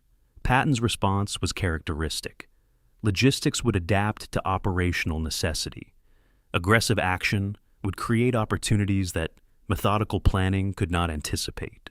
And speed would substitute for the material preparation that his staff deemed essential.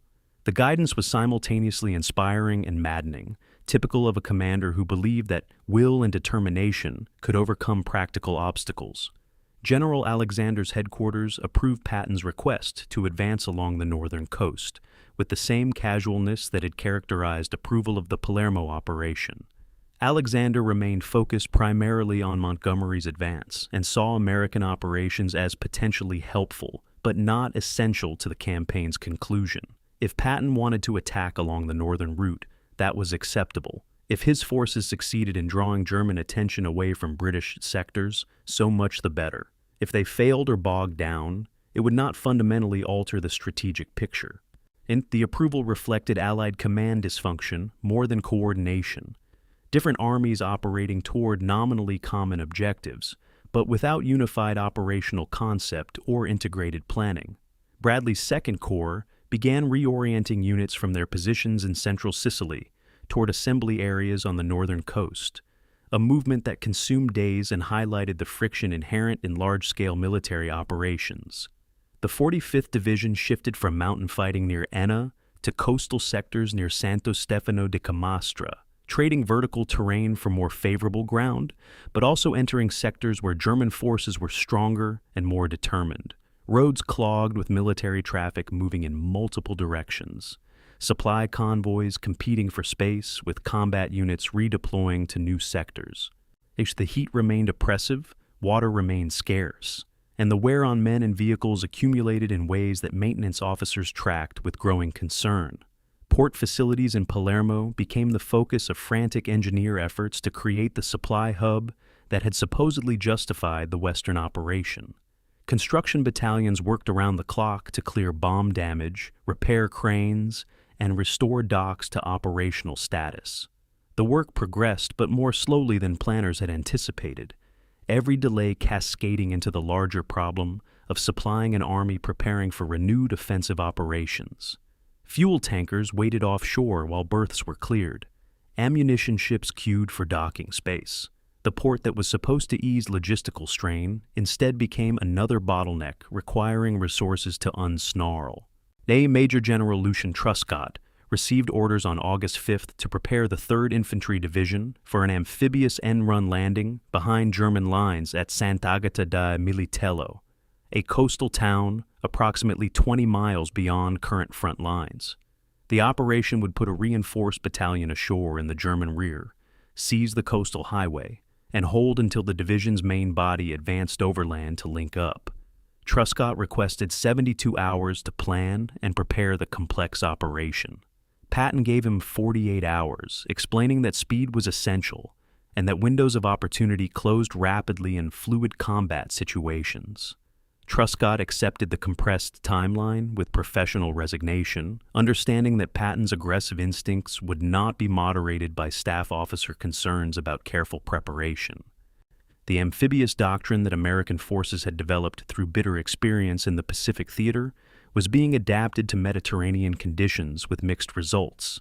Small-scale landings of battalion or regimental strength behind enemy lines could theoretically unhinge defensive positions and force withdrawals to avoid encirclement, but they required precise intelligence about landing sites, careful coordination with naval forces providing gunfire support and transport, and realistic assessment of how long landing forces could hold isolated beachheads against counterattack. The operations demanded everything go right, which in combat rarely occurred. Previous attempts at tactical amphibious end runs had shown both promise and peril, at succeeding when surprise was achieved, but turning into costly fights when defenders responded quickly. The competition with Montgomery that drove Patton's eastern pivot was increasingly overt, though still not formally acknowledged in official communications. British forces had reached the outskirts of Catania, but found German defenses too strong for immediate breakthrough. Montgomery's forces were preparing to shift their axis of advance westward, around Mount Etna's flanks, in a maneuver that would bring them toward Messina by early to mid-August if progress continued. If American forces could advance faster along the northern coast, if Patton could beat Montgomery to Messina despite starting from a more distant position, the publicity value would be immense and the vindication of American military capability complete. And Patton studied maps showing both armies' positions and calculated distances and timelines with the intensity of a man consumed by competitive fire. Colonel Wallace's logistics calculations showed that the eastern offensive was possible only if 7th Army abandoned most occupation duties in western Sicily and accepted risk in rear areas. Italian prisoners would need to be transferred to British custody or simply released with instructions to go home. Garrison troops would be reduced to minimal strength, accepting that liberated territory might see some disorder or banditry. Supplies would be drawn down to operational minimums, gambling that captured stocks would supplement American logistics, and that ports would come online before shortages became critical. These were calculated gambles rather than reckless risks. But they were gambles nonetheless, acceptable only because the opposition was collapsing, and because Patton's operational style embraced risk as the price of opportunity. The broader strategic situation in the Mediterranean was evolving in ways that gave Sicily new significance even as the campaign to conquer it continued. Italian armistice negotiations were proceeding through secret channels, though most Allied field commanders remained unaware of their progress. German planning for occupying Italy when their ally inevitably defected was advancing from contingency to active preparation. The invasion of mainland Italy, inevitable after Sicily's fall, was being debated in Allied high command with the same tensions between British Mediterranean focus and American cross-channel priorities that had characterized earlier strategic discussions. That Sicily was becoming less an end in itself than a proving ground for the larger campaigns to follow, and the lessons being learned or mislearned there would shape operations across the theater. As August began and 7th Army prepared to pivot eastward, the costs of the campaign thus far could be calculated but not fully measured. American casualties exceeded 8,000 killed, wounded, and missing, numbers that reflected both the invasion's success and the subsequent grinding advances through difficult terrain. British and Canadian casualties were higher, reflecting their sustained fighting in eastern Sicily's more heavily defended sectors. Axis casualties, particularly Italian prisoners, numbered well over 100,000, though many of those captured had effectively surrendered rather than being defeated in battle. Now, the campaign had demonstrated Allied amphibious capability, tested coalition command structures under combat conditions, and begun the process of knocking Italy out of the war. Whether those achievements justified the costs, and whether the campaign was being prosecuted as effectively as possible, would be debated by military professionals for decades. But for soldiers preparing to resume offensive operations in early August, those debates were academic. The war continued. Messina remained the objective, and Patton's determination to reach it first would shape everything that followed. Chapter 11. The Cost in Stones and Bones. On August 5, 1943, Maria Scordino stood in what had been her classroom in Messina and counted the desks that remained intact from the 29 she had inventoried when the school year began the previous autumn. 11 survived, arranged haphazardly amid the rubble and broken glass that littered the floor. Allied bombing raids, intensifying since late July as Messina's importance as an evacuation route became apparent, had shattered windows, collapsed part of the roof, and cratered the playground where children had once run during recess. Maria kept returning to the school not to teach, for classes had been suspended when invasion came, but to salvage books, to maintain some fragment of normalcy, to resist in the only way available to her, the total obliteration of the world she had known. Oh, through the broken windows, she could hear German trucks moving supplies toward the strait, the rumble of their engines mixing with the more distant sound of artillery fire from Allied forces creeping closer, day by day. Messina, a city of 200,000 before the war, was emptying. Those who possessed means or connections had fled to mainland Italy or to Sicily's interior. Those who remained, too poor or too old or too stubborn to abandon their homes, waited in cellars and prayed that the next bomb would fall on someone else's street. The Allied bombing campaign against Messina reflected strategic logic that made perfect sense in operational terms, while creating catastrophic humanitarian consequences on the ground. The city's port facilities were the primary evacuation route for Axis forces withdrawing from Sicily. And destroying those facilities, or at least rendering them unusable, would theoretically trap German troops on the island where they could be captured or destroyed. American 8th Air Force bombers and Royal Air Force squadrons flew repeated missions against the waterfront, dropping thousands of tons of high explosive on a target area that inevitably included residential neighborhoods clustered near the harbor. Bomb aimers did their best to strike military targets, but the technology of strategic bombing in 1943 was imprecise, and the distinction between military and civilian infrastructure disappeared entirely when viewed from 20,000 feet through clouds and smoke. Post-war casualty assessments suggest that more than 500 Sicilian civilians died in Messina during the first week of August alone, as victims of a campaign ostensibly fought to liberate them. The German scorched earth policy, implemented as forces withdrew northward, added to civilian suffering in ways that were deliberate rather than accidental. On August 5th, German engineers ordered the evacuation of Santo Stefano di Camastra, a coastal village of several thousand inhabitants, then systematically demolished the harbor facilities to deny them to advancing American forces. Villagers who returned after the demolitions found their homes damaged by explosions, their fishing boats destroyed, their economic livelihood erased. Similar scenes repeated across northern Sicily as German forces withdrew, each demolished bridge and cratered road, a tactical success that imposed costs on civilian populations who would bear those costs long after the armies moved on. The practice was militarily sound, denying infrastructure to pursuing enemies, but it transformed liberation into devastation for communities that had already endured years of fascist misrule and economic hardship. Food shortages intensified throughout Sicily during early August as the combination of Allied naval blockade, disrupted agriculture, and military requisitions created conditions approaching famine in some areas. Sicily had historically exported food to mainland Italy. Its agricultural economy, based on wheat, citrus, olives, and vegetables, that fed populations across the Mediterranean. But 3 years of war had degraded that economy through conscription of farm labor, lack of fertilizer and equipment, and diversion of production to military needs. The invasion disrupted what remained, military operations destroying crops, and combat displacing farmers, and the collapse of civil authority eliminating the markets and distribution networks that had sustained commerce. American and British civil affairs officers, responsible for feeding civilian populations in occupied territory, found themselves overwhelmed by needs that far exceeded available resources. Ration distributions were sporadic and insufficient.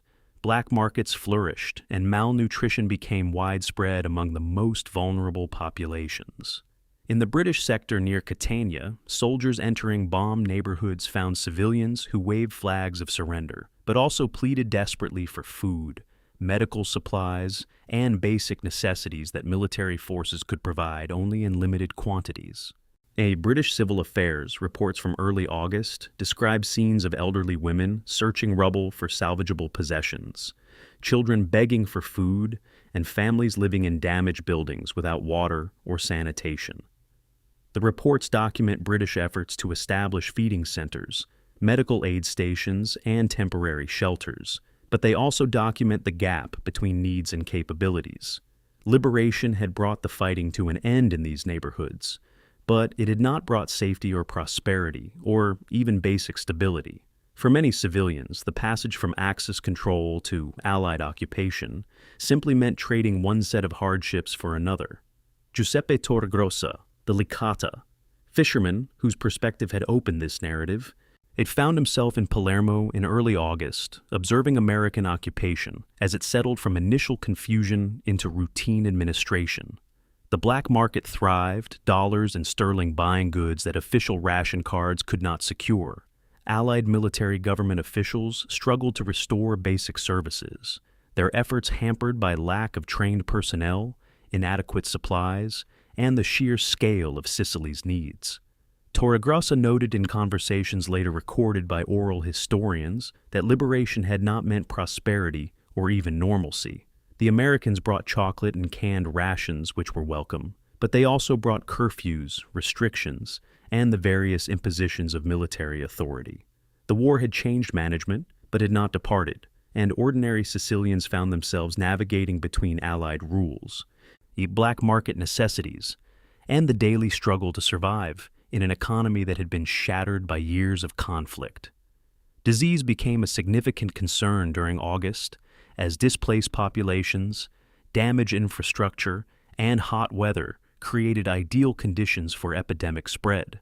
Typhus, carried by lice that thrived in crowded, unsanitary conditions, appeared in refugee camps and urban slums.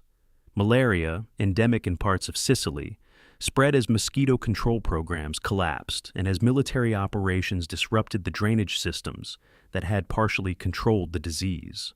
Dysentery and other waterborne illnesses proliferated wherever sanitation systems had been destroyed and people lacked access to clean water. Allied medical services treated civilian cases when resources permitted, but the priority necessarily went to military casualties, and civilian populations often had to rely on overwhelmed Italian medical personnel working with inadequate supplies and damaged facilities. The estimated total of Sicilian civilian deaths from invasion through mid-August ranged between 2,500 and 4,000, though exact figures remained impossible to determine.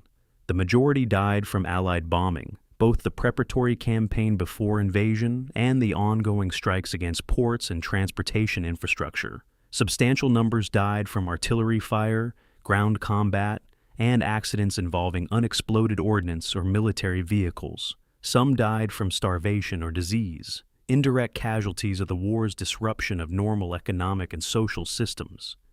These deaths were not intentional in the sense of being deliberate targets, but they were inevitable consequences of the military operations being conducted. The language of strategic necessity and operational requirements that filled military reports obscured the human reality that every ton of bombs dropped and every artillery barrage fired created risks for civilians who had no power to remove themselves from harm's way. The refugee crisis generated by combat operations and German evacuations displaced an estimated 250,000 Sicilians by early August, roughly 6% of the island's total population.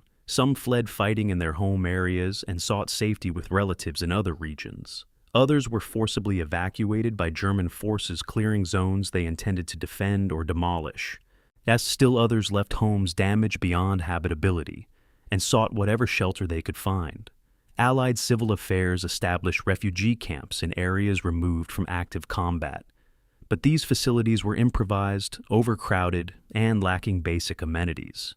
Families that had owned homes and farms found themselves living in tents, dependent on sporadic ration distributions, and uncertain when or whether they could return to whatever remained of their former lives. Maria Scordino's experience in Messina during these early August days typified the civilian perspective that military histories generally overlooked. She maintained her daily routine of visiting the school, salvaging books, and attempting to preserve some fragment of normal life, even as the city emptied around her. Her family lacked the resources to evacuate and lacked relatives elsewhere who could provide shelter, so they remained in their apartment and prepared for whatever would come. Cellars became living spaces during air raids. Food stocks dwindled as shops closed and supplies disappeared. The sound of artillery grew louder each day as American forces advanced along the northern coast, and British forces pushed through the interior. Maria understood that liberation would eventually come, but she also understood that liberation's immediate aftermath might be as dangerous as the fighting that preceded it.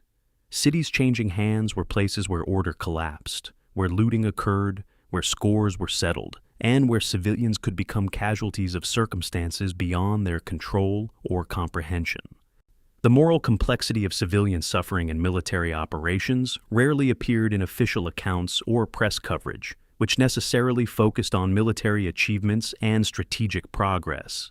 But that suffering was real, documented in civil affairs reports, medical records, and the post-war testimonies of survivors. The Sicily campaign was fought to defeat Axis forces and to knock Italy out of the war, objectives that served legitimate strategic purposes. But achieving those objectives required military actions that killed thousands of civilians, destroyed homes and infrastructure, displaced populations, and created hardships that would persist long after the last shot was fired. These realities did not make the campaign unjust, or its strategic aims invalid. But they did demand recognition that warfare's costs extended far beyond military casualties, and that the people ostensibly being liberated often paid prices comparable to those imposed on the enemy. As August advanced and Allied forces closed on Messina, the city's remaining civilian population waited in their cellars and wondered whether survival through the final days of fighting was even possible, and what kind of world would emerge when the armies finally moved on. Chapter 12. The First Leap.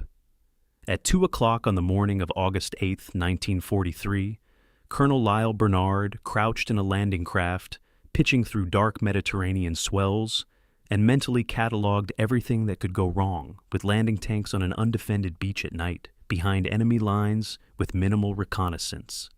The list was extensive and troubling. His task force, 650 men with supporting tanks and engineers, was supposed to land at Sant'Agata di Militello, 20 miles behind German front lines, seize the town and its section of coastal highway, and hold until 3rd Division's main force fought through to establish contact.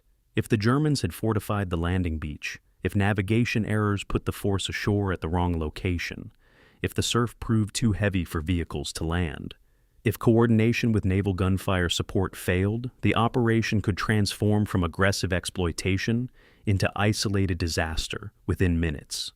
Bernard had trained for amphibious operations and had participated in planning sessions where such missions looked elegant on maps. But theoretical operations and actual execution existed in different worlds, and the gap between them was measured in variables he could not control and contingencies he could only partially anticipate. At 2:29, the coxswain called 1 minute to landing. Bernard gripped his weapon and thought about all the cavalry charges in military history where commanders had committed forces to action despite imperfect information and uncertain outcomes. The technology had changed, but the fundamental decision remained the same: go forward into uncertainty or accept that opportunities would be lost through excessive caution.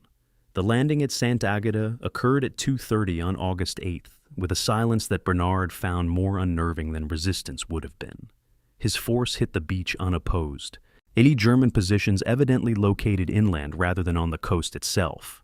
Engineers immediately began bulldozing exits through the seawall that separated beach from town, working with the controlled urgency of men aware that their vulnerability would persist until vehicles could deploy inland. Within 30 minutes, tanks were rolling into Sant'Agata's streets, their engines echoing off stone buildings in the pre-dawn darkness. The town's few German occupants, rear echelon troops, and administrative personnel, rather than combat formations, were caught completely by surprise. Some fled without engaging, others surrendered after token resistance. By 8 o'clock that morning, Bernard's force controlled the town and had established defensive positions on its eastern and western approaches, blocking Highway 113 against German use.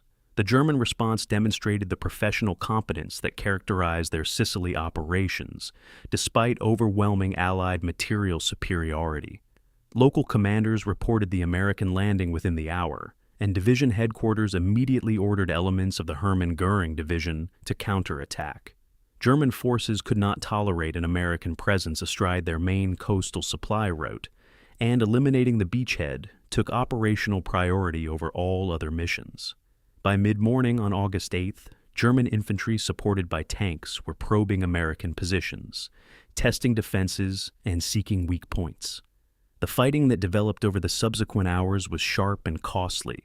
In German determination to eliminate the lodgment meeting, American determination to hold until relieved. Bernard's greatest concern during the day-long battle was ammunition. His task force had landed with limited resupply, enough for sustained combat, but not indefinite defense. Tank ammunition, particularly armor-piercing rounds for engaging German tanks, ran low by afternoon.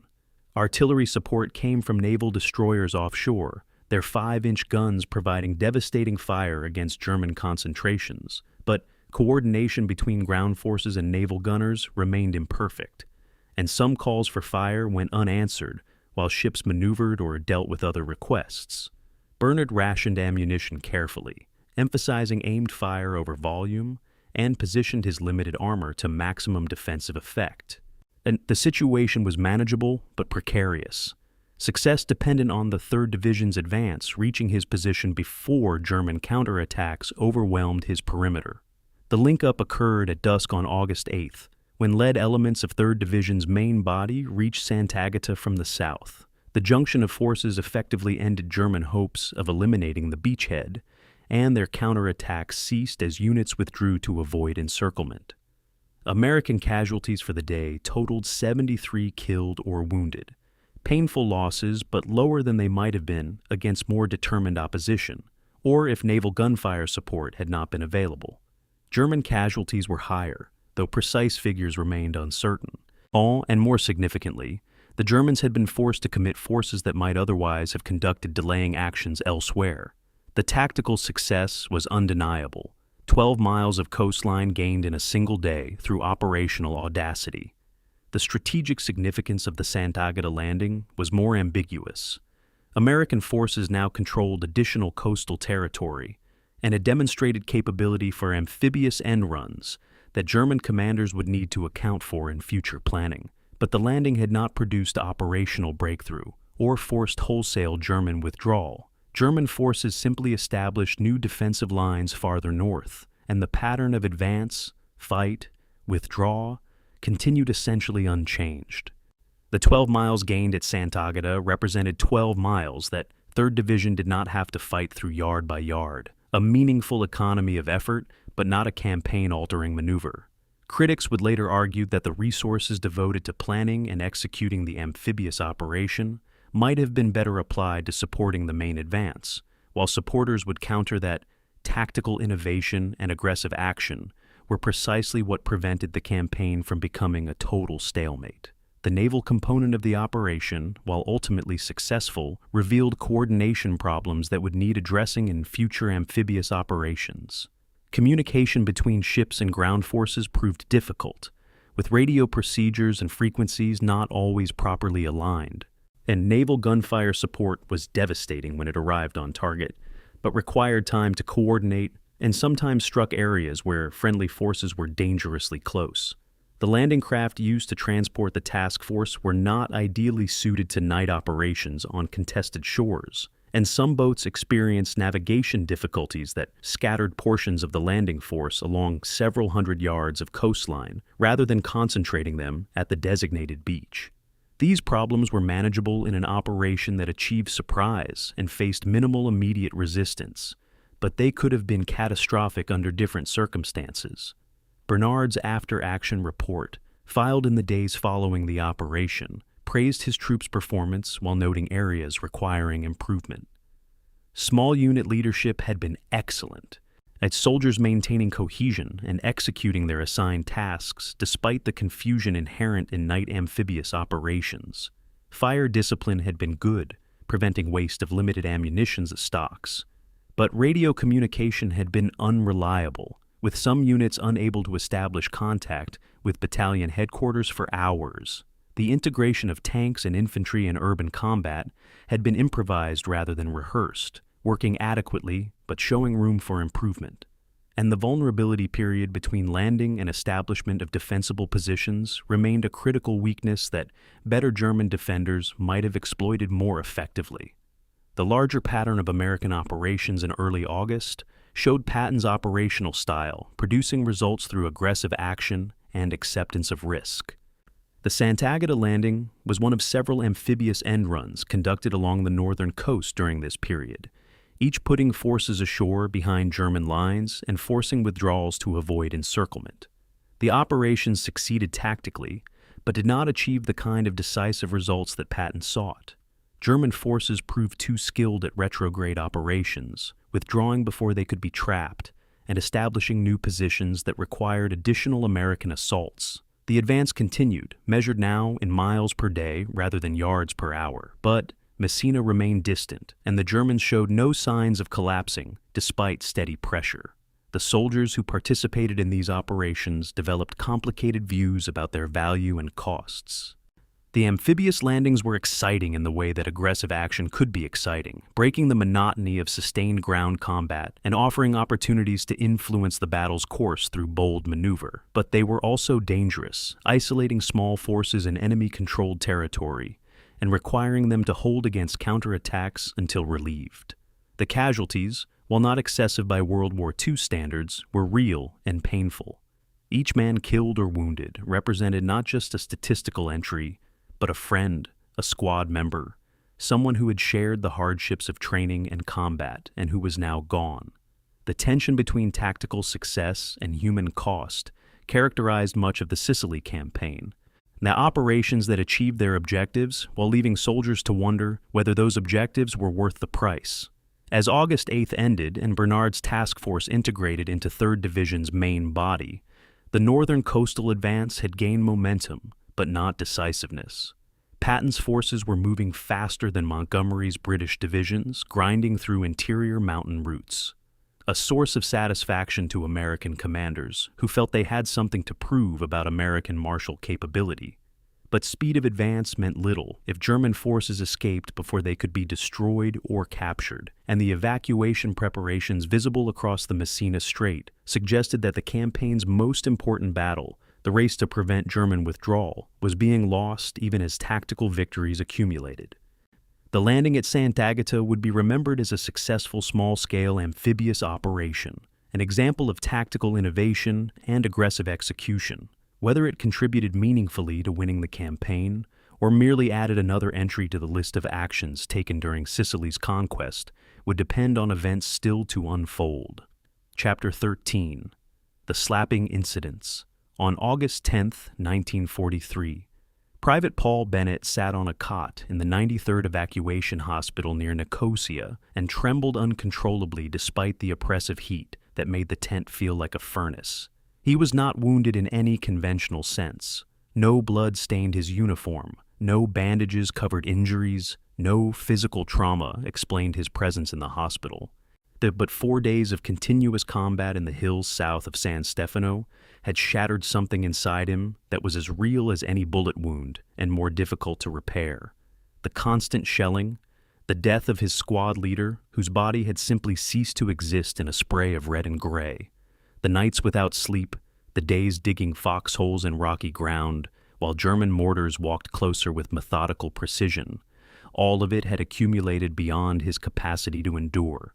The medical officer who examined him had diagnosed combat exhaustion and evacuated him from the front, a decision that saved Bennett's life, but filled him with shame so profound he could barely speak.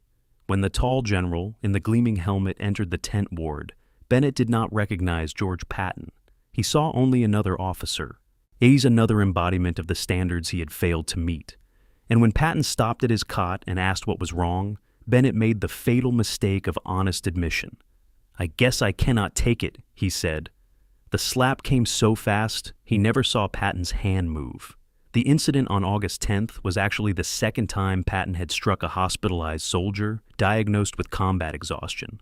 The first had occurred on August 3rd at the 15th Evacuation Hospital, when Patton encountered Private Charles Cool, a soldier who had been hospitalized twice before for various ailments, and who was now being treated for what medical officers termed psychoneurosis. Patton had called Cool a yellow bastard, slapped him, and threatened to shoot him, a behavior that shocked medical personnel, but that they were powerless to prevent given the disparity in rank. The incident had been reported through medical channels, but had not yet reached higher command when Patton repeated his performance at the 93rd Evacuation Hospital a week later. The second incident was witnessed by more people and was more violent, Patton drawing his pistol and having to be physically restrained by medical officers who feared he might actually shoot Bennett. The reports that flowed from this second incident would eventually reach Eisenhower and create the greatest crisis of Patton's career. The medical understanding of combat exhaustion in 1943 occupied an uncomfortable middle ground between older concepts of cowardice or malingering and emerging psychiatric recognition of genuine psychological trauma. Military medicine had learned during the First World War that sustained combat produced mental casualties at predictable rates, roughly 10 to 20% of troops in prolonged action. Terms like shell shock had given way to combat fatigue or battle exhaustion, labels that recognized the condition's reality while avoiding the stigma of mental illness. Treatment doctrine emphasized brief rest near the front lines, followed by return to duty, based on evidence that soldiers evacuated far from their units rarely recovered sufficiently to resume combat roles. But understanding varied widely across the Army, and commanders like Patton, formed by an earlier era's martial values, viewed combat exhaustion as weakness of character rather than psychiatric injury. The reports of Patton's behavior reached Colonel Donald Currier, the Corps surgeon, who faced a decision about whether to forward them through official channels or to handle the matter informally. Currier understood that reporting a lieutenant general for striking enlisted soldiers could destroy Patton's career, but that failing to report such clear violations of military law would make him complicit in misconduct. He chose to forward the reports, first to his immediate superior, and then, when the situation was not resolved at that level, to theater headquarters, where they eventually reached Eisenhower's desk on August 16th. The delay between incident and Eisenhower's awareness was not unusual in military bureaucracy, but it meant that Patton continued commanding 7th Army for a week, unaware that his actions had been formally reported. Eisenhower's response to the reports demonstrated the political calculations inherent in high command during wartime. The slapping incidents were clear violations of military law and Army regulations. Patton had struck subordinates, threatened them with deadly force, and created a hostile environment in medical facilities that were supposed to provide care and sanctuary. Any junior officer who committed such acts would face court-martial and probable dismissal from service. But Patton was not a junior officer. He was commanding an army in active operations. He had just achieved the highly publicized capture of Palermo, and he was recognized by both American and enemy forces as an aggressive, effective combat leader. Eisenhower faced the choice between enforcing military justice and preserving a useful commander, between moral principle and operational pragmatism. He chose pragmatism, deciding to reprimand Patton severely, while keeping the incident secret from the press and public. The letter Eisenhower sent to Patton on August 17th was scathing in its language while limited in its consequences. Eisenhower wrote that the incidents were inexcusable, that Patton's behavior was unbecoming an officer, and that such actions must never be repeated. He demanded that Patton apologize personally to the soldiers he had struck, to the medical personnel who witnessed the incidents, and to every division in 7th Army. But he also made clear that Patton would retain his command and that the matter would not be made public unless circumstances forced disclosure. The reprimand was real and stinging to a man as proud as Patton, but it was also a cover-up, a deliberate decision to shield Patton from consequences that would normally attend such misconduct because his military value was judged to outweigh the principle of equal justice. The soldiers Patton had struck, Cool and Bennett, became footnotes in a story larger than themselves. Both men's service records were later examined by historians trying to understand the incidents, and both records complicated Patton's narrative that he had confronted malingerers rather than genuinely traumatized soldiers. Cool had been in combat since the North African campaign and had contracted malaria, all one of his earlier hospitalizations. Bennett had been in continuous action for weeks and would later return to combat, be wounded in Italy, and complete his service with a record that suggested anything but cowardice.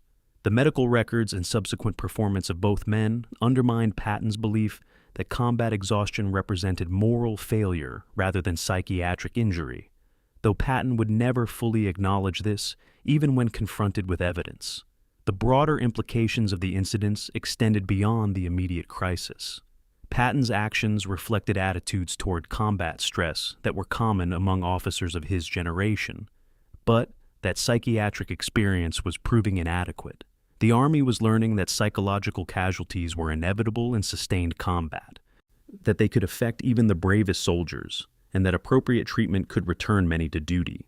Patton's violent rejection of these medical realities was not just personal misconduct, but a demonstration of outdated thinking that endangered soldiers' welfare.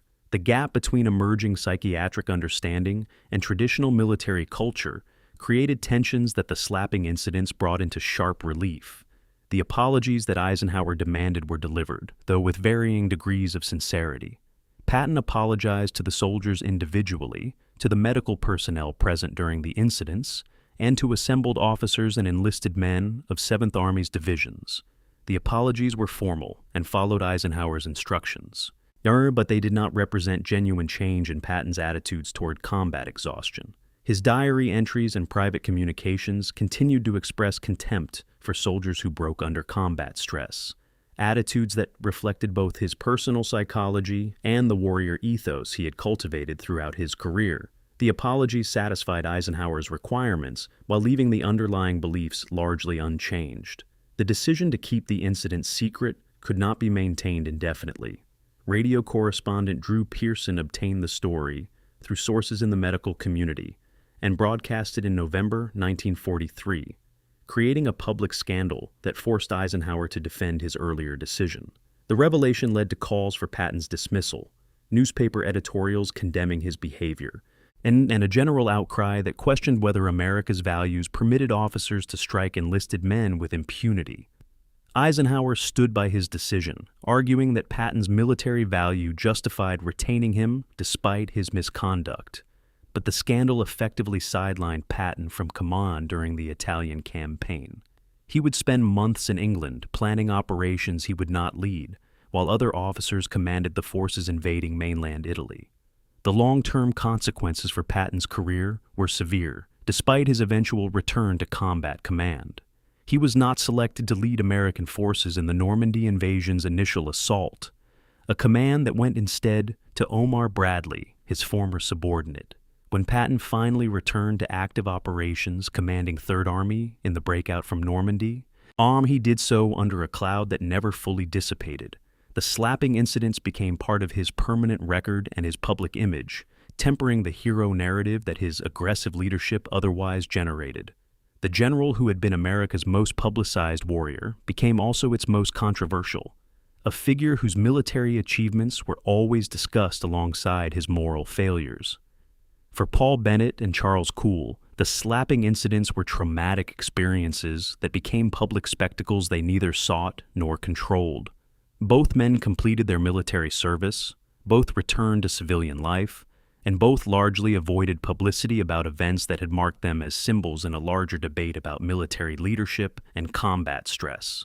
Their stories, like those of so many enlisted soldiers, and were subsumed into narratives about great men and great events, their individual experiences reduced to supporting evidence in arguments they did not start and could not influence.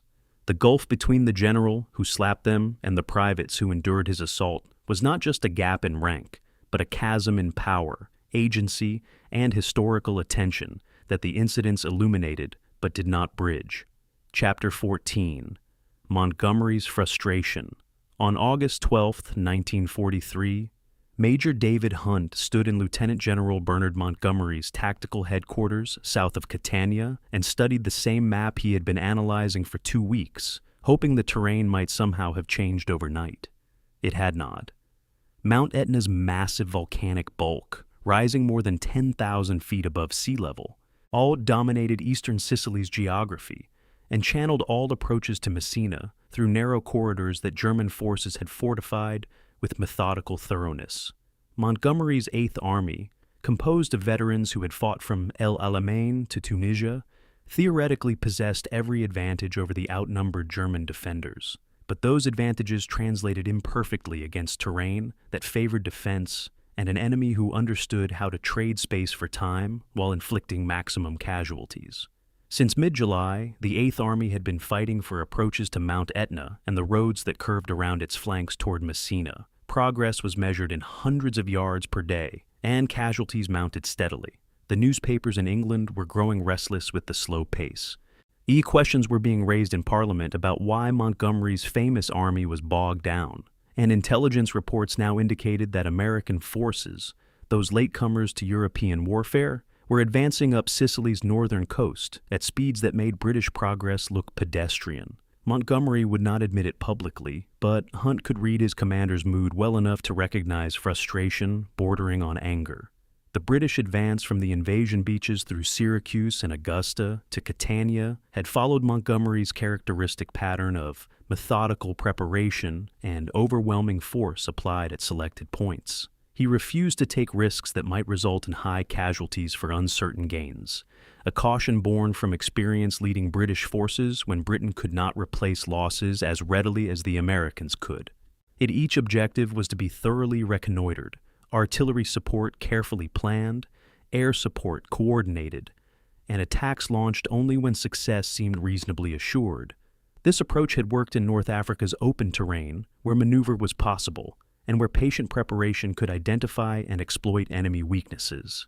In Sicily's mountains, where every valley was a potential killing ground, and where German defenders enjoyed interior lines and fortified positions, the methodical approach produced slow, grinding progress that consumed time without producing decisive results. The fighting for Catania illustrated the challenges Montgomery's forces confronted. The city sat at the base of Mount Etna, astride the coastal route to Messina, and surrounded by terrain that made approach difficult. And German forces had fortified the Cimito River crossings south of the city, laid extensive minefields, and positioned artillery to cover all likely avenues of attack. British assaults on August 6th and 10th made limited gains at substantial cost, infantry advancing through prepared defenses while engineers cleared mines under fire, and artillery dueled with German guns positioned on reverse slopes where they could shoot and displace before counter-battery fire arrived. The fighting was professional and competent on both sides, but it favored the defenders and suggested that Catania would fall only when Germans chose to withdraw, rather than when British attacks compelled evacuation. On August 10th, Montgomery requested and received permission from Alexander to shift his axis of advance westward, armed around Mount Etna's inland flank, rather than attempting to batter through coastal defenses. The decision reflected recognition that frontal attacks against prepared positions were producing insufficient results, and that operational maneuver offered better prospects for reaching Messina within acceptable timelines and casualty levels.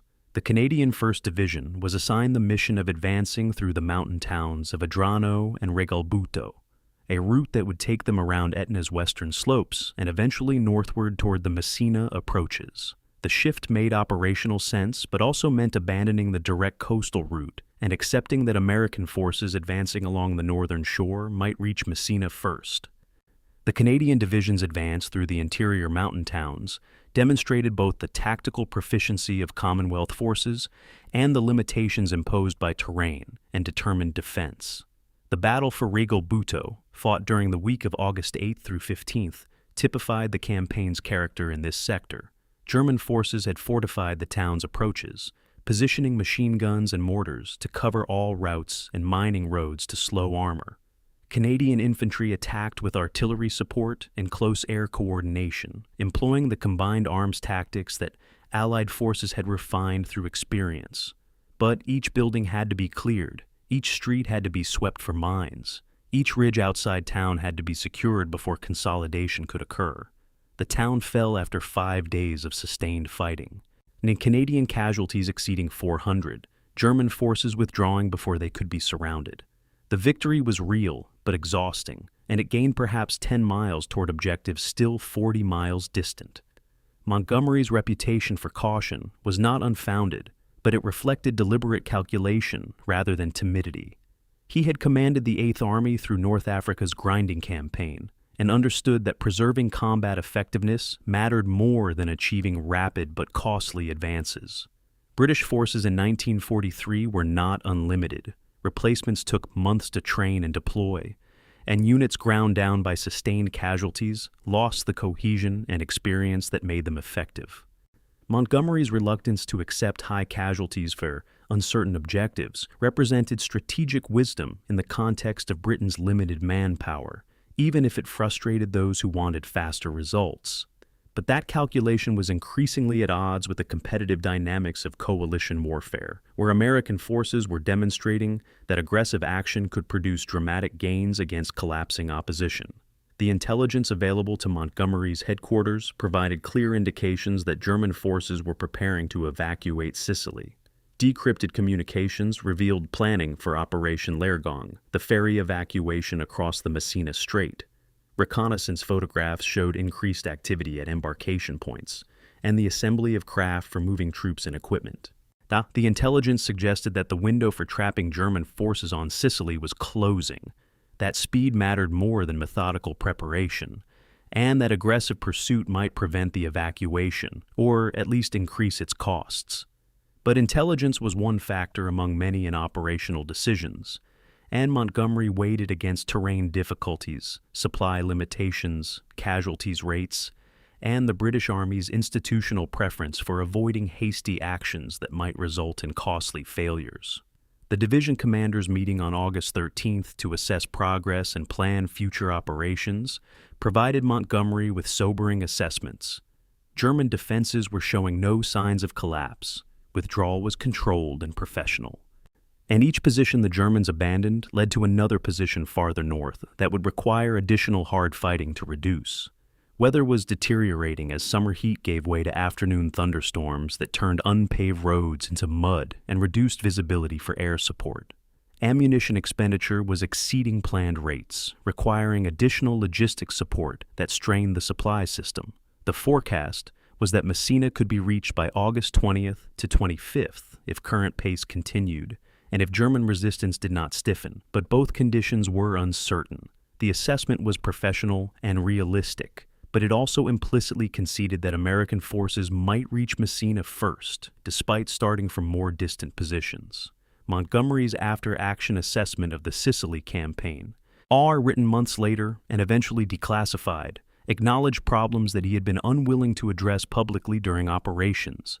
The campaign had revealed serious weaknesses in British Army doctrine and training for mountain warfare. The 8th Army's forces were exhausted from North African operations and needed rest that the strategic situation did not permit. Replacement systems were inadequate to maintain unit strength, and many battalions operated below authorized levels. The tactical techniques developed for desert warfare, where maneuver was possible and where armor could operate freely, did not translate effectively to Sicily's mountains, where infantry dominated, and where artillery could not always provide the support doctrine assumed. These were institutional problems rather than individual failures. But they constrained what Montgomery could achieve regardless of his personal capabilities. The relationship between Montgomery and Patton, though conducted through formal communications and filtered through Alexander's headquarters, increasingly resembled a competition more than a collaboration. Both generals were supremely confident in their own abilities and convinced that their national military traditions were superior. Both had strong personalities that made subordination to unified command difficult. Both wanted the glory of capturing Messina and the vindication that such achievement would provide. Alexander, nominally commanding both armies, lacked either the authority or the inclination to impose genuine coordination, instead allowing each general to pursue operations along separate axes with minimal integration. This command dysfunction was evident to German intelligence officers who monitored Allied communications, and to professional military observers who recognized that two armies competing was less effective than two armies cooperating. The British soldiers fighting through Sicily's interior towns during mid-August understood less about strategic competition than about the immediate realities of combat in difficult terrain against skilled opponents. They experienced the campaign as a series of tactical problems requiring solution through fire and maneuver, each town and each hill an objective that had to be seized before the next could be attempted. The larger questions about whether Montgomery's caution was wisdom or whether faster American progress vindicated more aggressive approaches were abstractions that had little meaning to soldiers focused on survival and mission accomplishment. What they knew was that the Germans fought well, that casualties were steady, that the advance was slower than anyone had hoped, and that Messina remained distant despite weeks of effort. As mid-August approached and both Allied armies converged on Messina from different directions, the campaign's outcome was no longer in doubt, but its final chapter remained unwritten. Montgomery's forces would reach Messina eventually, that much was certain. But whether they would do so before American forces or whether they would arrive in time to prevent German evacuation were questions that depended on factors beyond British control. The methodical approach that had served Montgomery well in North Africa was producing results in Sicily, but not with the speed or decisiveness that coalition dynamics now demanded. The frustration that Major Hunt observed in his commander's demeanor reflected Montgomery's recognition that military competence alone might not suffice when measured against the publicity-driven competition that Patton had created. The war continued, the objective remained clear, but the terms of success had been redefined in ways that Montgomery found both unreasonable and increasingly difficult to ignore. Chapter 15. The Last Miles. On August 16, 1943, an Ernie Pyle sat in a jeep near the town of Brolo, watching American artillery pound German positions that intelligence assessments suggested the Germans were already abandoning, and felt the essential absurdity of the campaign's final phase settling over him like the dust that hung in the afternoon heat. Pyle had covered combat in North Africa, had witnessed Kasserine Pass and El Alamein, had developed an understanding of warfare's rhythms that most correspondents lacked. What he observed in northern Sicily during these mid-August days was not fighting to defeat the enemy because the enemy was withdrawing on schedule and managing that withdrawal with professional competence that Allied forces seemed unable to disrupt. This was fighting to plant flags, to claim territory, all to determine which Allied army would enter Messina first and secure the publicity that came with that achievement. Patton's 7th Army racing Montgomery's 8th Army, Americans versus British, the competition between generals who should have been coordinating against a common enemy, but who were instead pursuing parallel objectives that served national pride more than strategic necessity. The soldiers doing the dying probably did not care which army reached Messina first, but their generals cared deeply, and so young men expended the war's most precious currency, their lives, to purchase bragging rights that would matter for a few news cycles before the war moved on to the next campaign. The amphibious landing at Brolo on the night of August 14th through 15th represented Patton's continuing reliance on seaborne end runs to accelerate the coastal advance. A reinforced battalion, approximately 650 men with supporting weapons, came ashore behind German lines with orders to seize the coastal highway and hold until relieved. The operation followed the pattern established at Santa Agata, and like that earlier landing, it achieved tactical surprise and initial success. But the German response at Brolo was faster and more violent than previous encounters, counterattacks developing within hours and isolating the American beachhead before the main advance could establish contact. The fighting that ensued over August 14th and 15th was among the heaviest of the northern coastal campaign, and American forces holding a contracting perimeter, while German infantry and armor attempted to eliminate the lodgment. Naval gunfire and air support eventually tilted the balance, but the relief forces' arrival on August 15th found the battalion reduced by casualties and low on ammunition. 51 Americans were killed and 142 wounded in an operation that gained perhaps 6 miles of coastline, a stark arithmetic that raised questions about whether aggressive tactics were producing results commensurate with their costs. The battle for Troina in the Central Mountains illustrated the campaign's character from a different perspective. The 1st Infantry Division attacked the hill town on August 1st and did not secure it until August 6th, a week of sustained fighting that cost 485 American casualties. The Germans defended Troina with determination because it commanded approaches to the road network radiating toward Messina, but they were not trying to hold it indefinitely. Each day of American assault was another day bought for the evacuation preparations proceeding across the strait. When German forces finally withdrew from Troina on August 6th, they left behind a town that had been reduced to rubble by artillery fire, and a victory that felt hollow because everyone understood the Germans had traded the position according to their own timeline, rather than being forced out by American attacks. The soldiers who fought for Troina's smoking ruins understood they had won a tactical engagement while losing the larger strategic contest to trap enemy forces on the island. Patton visited forward positions on August 16th, driving to areas where small arms fire could occasionally be heard, and where his presence exposed him to the same risks soldiers face daily. The visits were calculated to maintain morale and to demonstrate that he shared his troops' dangers, but they also reflected his genuine belief that commanders belonged at the front rather than in rear headquarters. His message to subordinates remained consistent. Speed was essential. Messina must be reached before Montgomery's forces, and no excuse for delay would be accepted. The pressure that Patton applied filtered down through division and regimental commanders to battalions and companies, creating an atmosphere where caution was equated with failure, and where commanders felt compelled to accept risks they might otherwise have avoided. This command climate produced results, but also casualties, the latter often invisible in press accounts that celebrated rapid advances without examining their human costs. The British advance during this same period ground forward through the mountain towns south and west of Mount Etna with methodical determination that contrasted sharply with American urgency.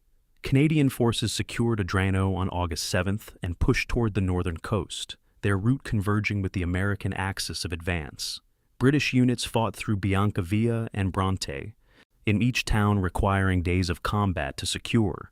The distances were measured in single-digit miles, the casualties in hundreds per engagement, and the timeline in weeks rather than days.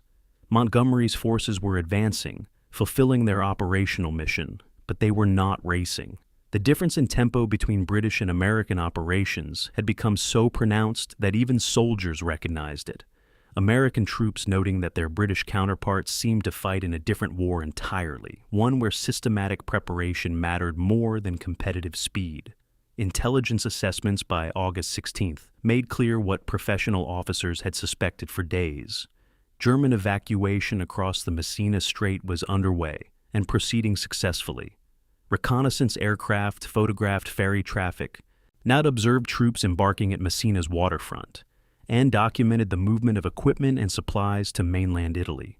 Allied air forces attempted to interdict the evacuation, flying missions against the ferries and the coastal positions protecting them, but German flak was intense, and the narrow strait made targeting difficult. Naval forces considered bombarding the evacuation routes, but determined that German coastal artillery and the confined waters made such operations too risky.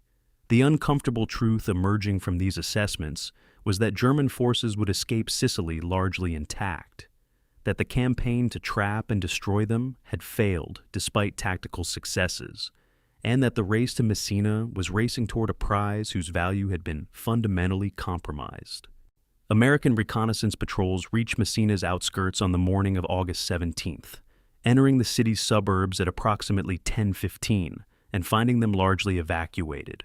The final German rearguards were withdrawing across the strait even as American patrols advanced through streets lined with rubble and populated by civilians emerging cautiously from shelters. The lead elements belonged to 3rd Division reconnaissance units, including troops who had fought from the invasion beaches through the western drive to Palermo and then east along the northern coast to this final objective. Their entry into Messina was anticlimactic in every respect except the symbolic. They had reached the objective. They had won the race against Montgomery's forces, but they had not trapped the enemy or prevented his escape. Patton's entry into Messina several hours later was staged with the same attention to publicity that had characterized his arrival in Palermo. Photographers positioned themselves to capture his triumphant pose. Newsreel cameras recorded his meeting with the city's remaining civilian authorities, and correspondents filed dispatches describing American forces' decisive victory. The message transmitted to Alexander's headquarters claimed that the last resistor of German and Italian troops had been driven from Messina that morning, language that suggested combat victory, when the reality was German withdrawal completed on their own timeline. The triumphalism of Patton's entry contrasted sharply with the destruction visible on every side, the ruined port facilities, the bombed-out neighborhoods, and the population reduced from 200,000 to perhaps 20,000 souls who had survived weeks of bombardment and combat. British forces arrived in Messina later on August 17th, Montgomery's troops entering the city to find American flags already flying and American military police directing traffic. The meeting between Montgomery and Patton was formally cordial but emotionally cold, two generals who had competed throughout the campaign now confronting the reality that their competition had been largely irrelevant to the strategic outcome.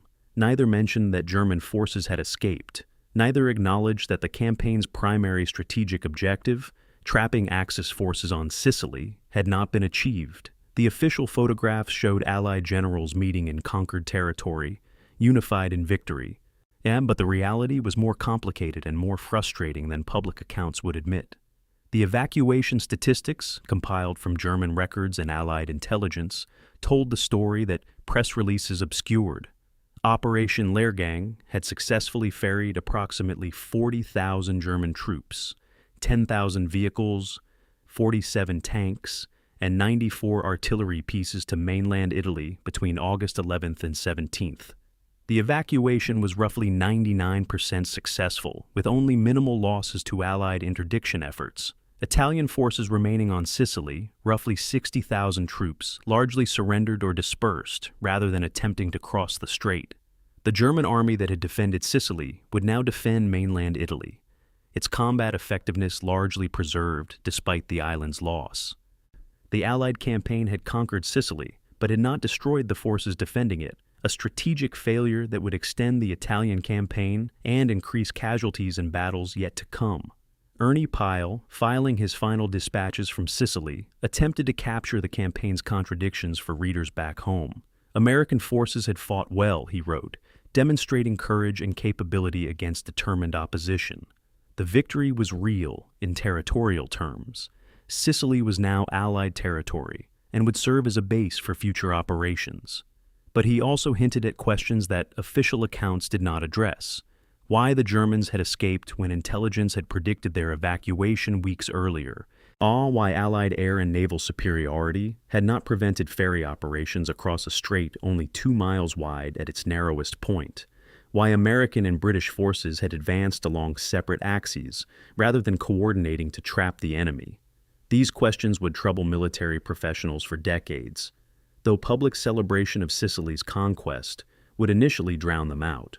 As August 17th ended and soldiers began the transition from combat operations to occupation duties, the Sicily campaign's costs could be tallied if not fully measured.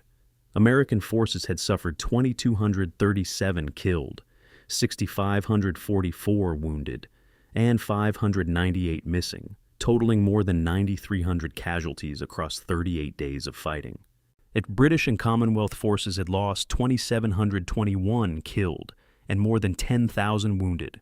Axis casualties included approximately 4,300 Germans killed, 5,532 wounded, and 13,500 captured, plus Italian losses of roughly 4,300 killed and 150,000 captured, though many of the latter had effectively surrendered rather than being defeated in battle. The statistics represented individual tragedies multiplied across thousands of families, reduced to numbers in reports that would be filed and archived and occasionally consulted by historians, attempting to understand what the campaign had achieved and what it had cost. Chapter 16, The Empty City. On the morning of August 17, 1943, Maria Scordino emerged from her family's cellar in Messina and surveyed a city that no longer existed in any recognizable form. The last German soldiers had crossed the strait overnight, their final departure marked by demolitions at the waterfront that echoed through empty streets like thunder. The Allied artillery that had shelled the city for weeks had finally stopped, leaving a silence that felt more oppressive than the bombardment had been. Maria walked streets she had known since childhood and found them transformed into abstract landscapes of rubble and ruin. The school where she had taught was a pile of broken masonry, indistinguishable from the dozen other collapsed buildings on her street. The church where she had been baptized stood with its bell tower sheared away, looking like a broken tooth against the sky. The market square where she had shopped for vegetables was cratered by bombs, the fountain that had been its centerpiece reduced to fragments. Of the 200,000 people who had lived in Messina when war came to Sicily, perhaps 20,000 remained, the elderly and infirm, and those too poor to flee, survivors waiting for whatever came next. She heard engines approaching from the south, American vehicles by their distinctive sound, and realized that liberation was arriving. But liberation to what? A city of ghosts and ruins, a place where survival had required enduring weeks of bombardment in cellars, where the future was as uncertain as the past was destroyed. The final German evacuation from Messina had been executed with the same professional competence that had characterized German operations throughout the Sicily campaign. If the last ferry departed at approximately 6:30 on the morning of August 17th, carrying rearguard troops who had maintained positions until the final possible moment. Demolitions destroyed what infrastructure could not be evacuated: cranes at the docks, railroad equipment, anything that might have military value to Allied forces.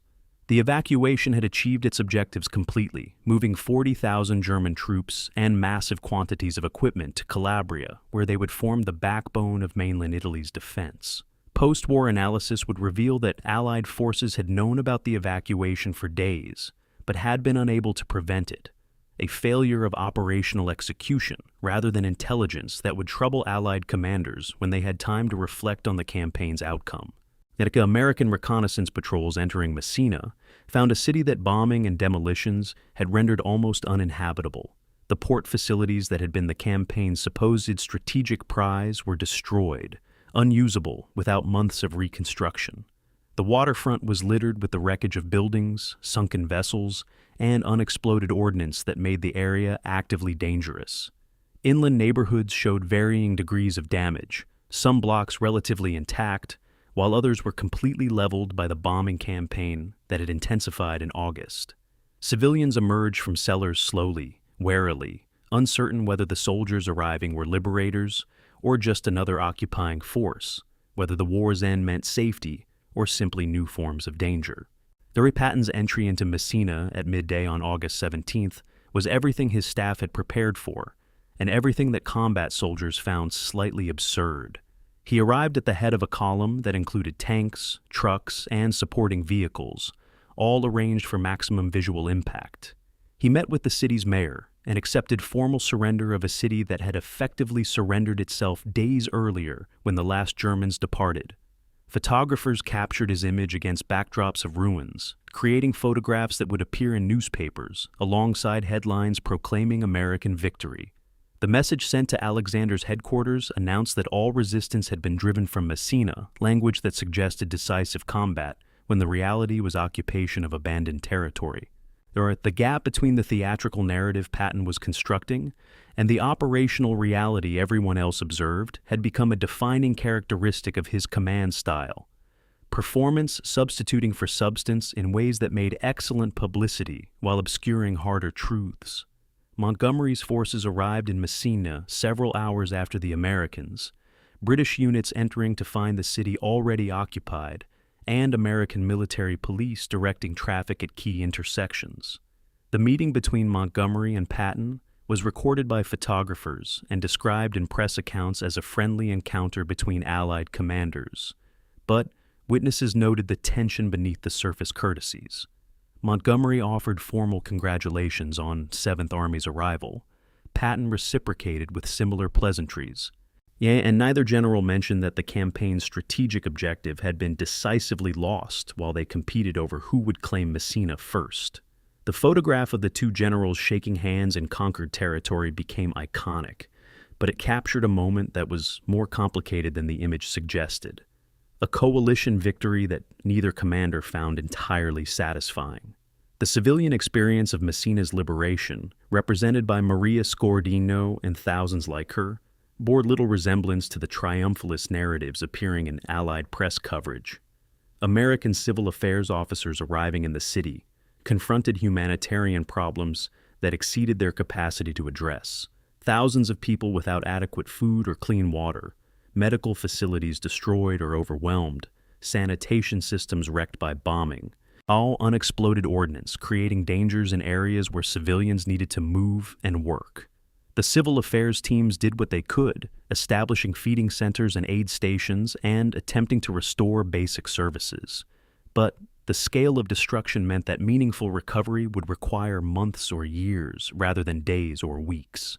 Liberation had ended the fighting, but it had not restored the city or repaired the damage that military operations had inflicted. Giuseppe Torregrossa, the Licata fisherman whose perspective had tracked civilian experience throughout the campaign, happened to be in Messina visiting relatives when American forces arrived. He observed the surrender ceremony and the photographs and the military pageantry with the skeptical eye of someone who had already experienced liberation in other parts of Sicily. The Americans were better supplied than the Italian or German forces had been, he reflected in post-war interviews, and they distributed rations with relative generosity. But they also brought military government, curfews, restrictions on movement, and the various impositions that came with occupation, regardless of which army was doing the occupying. The war had changed management in Messina as it had elsewhere, but it had not departed and showed no signs of departing soon. For ordinary Sicilians, liberation was an abstraction. The concrete reality was survival in a ruined economy under military administration, with the future uncertain and the recent past still painfully present in destroyed buildings and disrupted lives. The strategic assessment of Operation Lehrgang's success, that compiled from German records and Allied intelligence reports, showed that the evacuation had exceeded German expectations in both speed and completeness. German forces had preserved roughly 99% of the troops and equipment they attempted to evacuate, losses to Allied interdiction being minimal. The ferry operations had moved forces across the strait at rates approaching 2,000 troops per day during peak periods, using a combination of regular ferries, barges, rafts, and small craft that dispersed the evacuation across multiple routes and made it difficult for Allied air or naval forces to interdict effectively. German flak defenses had proven intense enough to make low-level attacks costly, and the strait's geography had favored defenders who could position coastal artillery to cover ferry routes.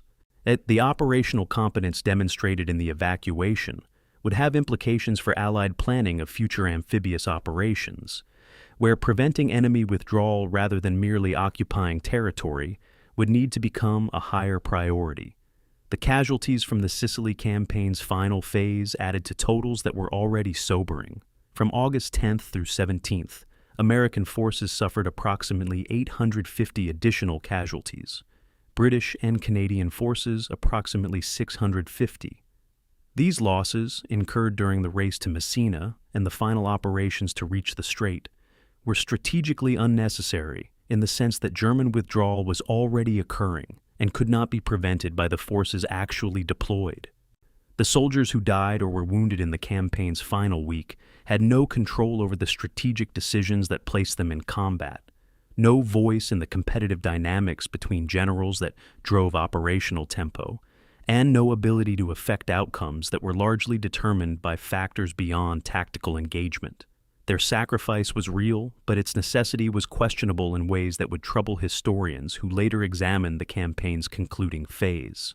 The total casualties for the entire Sicily campaign, compiled and published months after its conclusion, showed costs that were significant, though not catastrophic by World War II standards.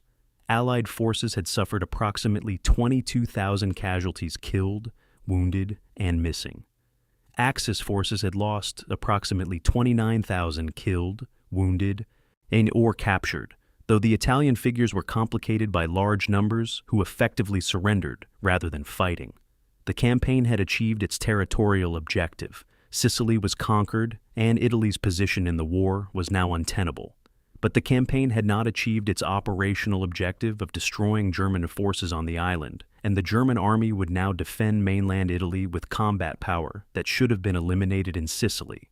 Whether this strategic failure invalidated the tactical successes, or whether the campaign's broader political effects justified its costs regardless of operational shortcomings, remain debatable questions without consensus answers. As August 17th ended and military operations transitioned to occupation duties, the mood among Allied troops was complicated. Relief that major combat was over, mixed with frustration that the enemy had escaped. Pride in victories achieved, mixed with awareness that those victories were incomplete. Satisfaction at having survived, mixed with grief for comrades who had not. The soldiers who had fought from the invasion beaches through mountain towns and coastal villages to Messina had done their jobs with courage and professional competence. But they understood that warfare's outcomes depended on factors beyond individual or unit performance. The campaign they had just completed would be remembered as a victory, and it was a victory in important respects. But it was also a demonstration of how coalition dynamics, competitive generals, and flawed operational planning could compromise strategic objectives even while tactical successes accumulated. Maria Scordino, walking through Messina's ruins on the evening of August 17th, thought about what liberation actually meant for people who had endured bombardment, whose homes were destroyed, whose city was wrecked, and whose future was uncertain. The armies would eventually move on to fight somewhere else.